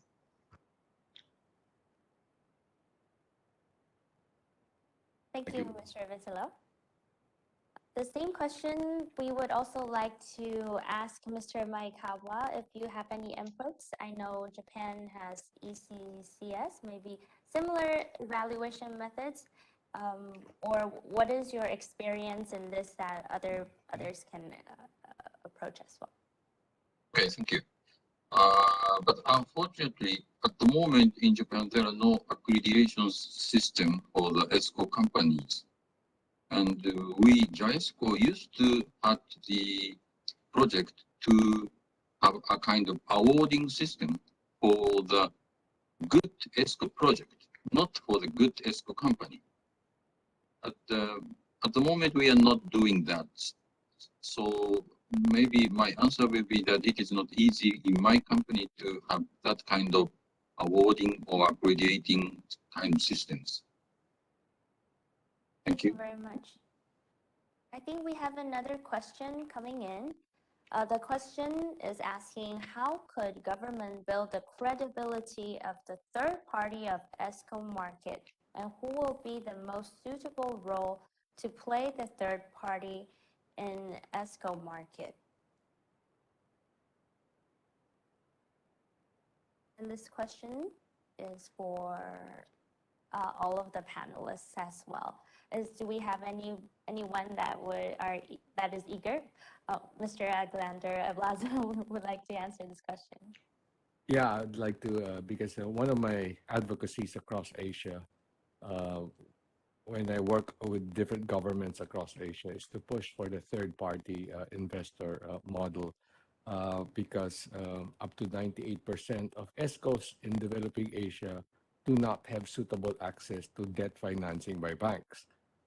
They usually max out. They don't have the equity portion, or they don't have enough collateral, or they don't have the financial strength to borrow, let's say after 3 project loans, they usually max out their credit limit. So we need third-party project developers who would flow equity capital. Now, they could come in the form of a fund. They could come in the form of a super ESCO. They could come in the form of a portfolio investor. I've set up one equity vehicle in the Philippines called Climergy. So we are pooling funds right now, raising the first $100 million to invest now in small ESCO contracts less than $5 million each. So it's regulated in the sense that to apply for fiscal incentives in the Philippines, then we have to register ourselves as the third-party project developer. Also with another agency aside from Department of Energy, with the Board of Investments. So the third-party project developer is recognized in the Philippines as the other entity that may invest or raise capital for an ESCO project. 在这题，我们也想要询问赵理事长，针对这种第三方融资，您怎么看？其实简单讲，台湾的第三方，因为政府有拿那个 ESCO 的示范补助嘛，所以因为政府要确保它的示范补助达到一定效果，所以就有第三方。那这个第三方，只不过这个第三方就是委托给绿基金会执行啊。这个是因为即使even是在美国也是这样，你其实就 IPMVP 的角度看，第三方的量测验证。独立第三方量测验证，就是没有真正所谓独立的第三方验证这样的机构存在，除非是因为我出钱的人，我资助这个钱，譬如说谁，政府我提供诱因来补助你的 ESCO project， 那政府为了达到确保我这样子诱因，就是我当初开的条件是有承诺的，所以有一个独立第三方来验证这样子的节能绩效有没有做到，所以这是我们台湾这样做的逻辑。那如果以美国的案子来讲，美国是因为电厂本身它会提供一些rebate program， 它为了确保它的 rebate 能够达到它的用电压抑它用电成长做，所以电力公司通常也会聘用一个独立的顾问单位去协助他确认这样的 rebate 的 program 有没有达到，所以他的 MV 是从他那边来。那甲乙双方另外一个条件，我想问的可能是想要知道说，甲乙双方他们本身是要做这样几个 ESCO 的合约的话，那一般的情况，因为甲方在知识的对等上，在专业知识的对等上，甲方通常是比较弱势的一方。就是知识比较匮乏的地方，所以他一般来讲，如果真的有需要，是甲方会需要去聘用一个他信任的独立第三方，协助他去确认这些量测验证的结果、节能的绩效有没有达成，可能是这样，所以他有不同的角色跟不同的位置去看这个事情。好，这一题我们刚才询问了 Mr. Blaza 还有赵理事长都帮我们回答了。不过呢，今天的2021国际 ESCO 产业线上交流研讨会，非常谢谢大家的提问。不过时间的关系，我们现在就会告一段落了。We will be concluding the 2021 International ESCO webinar as of right now.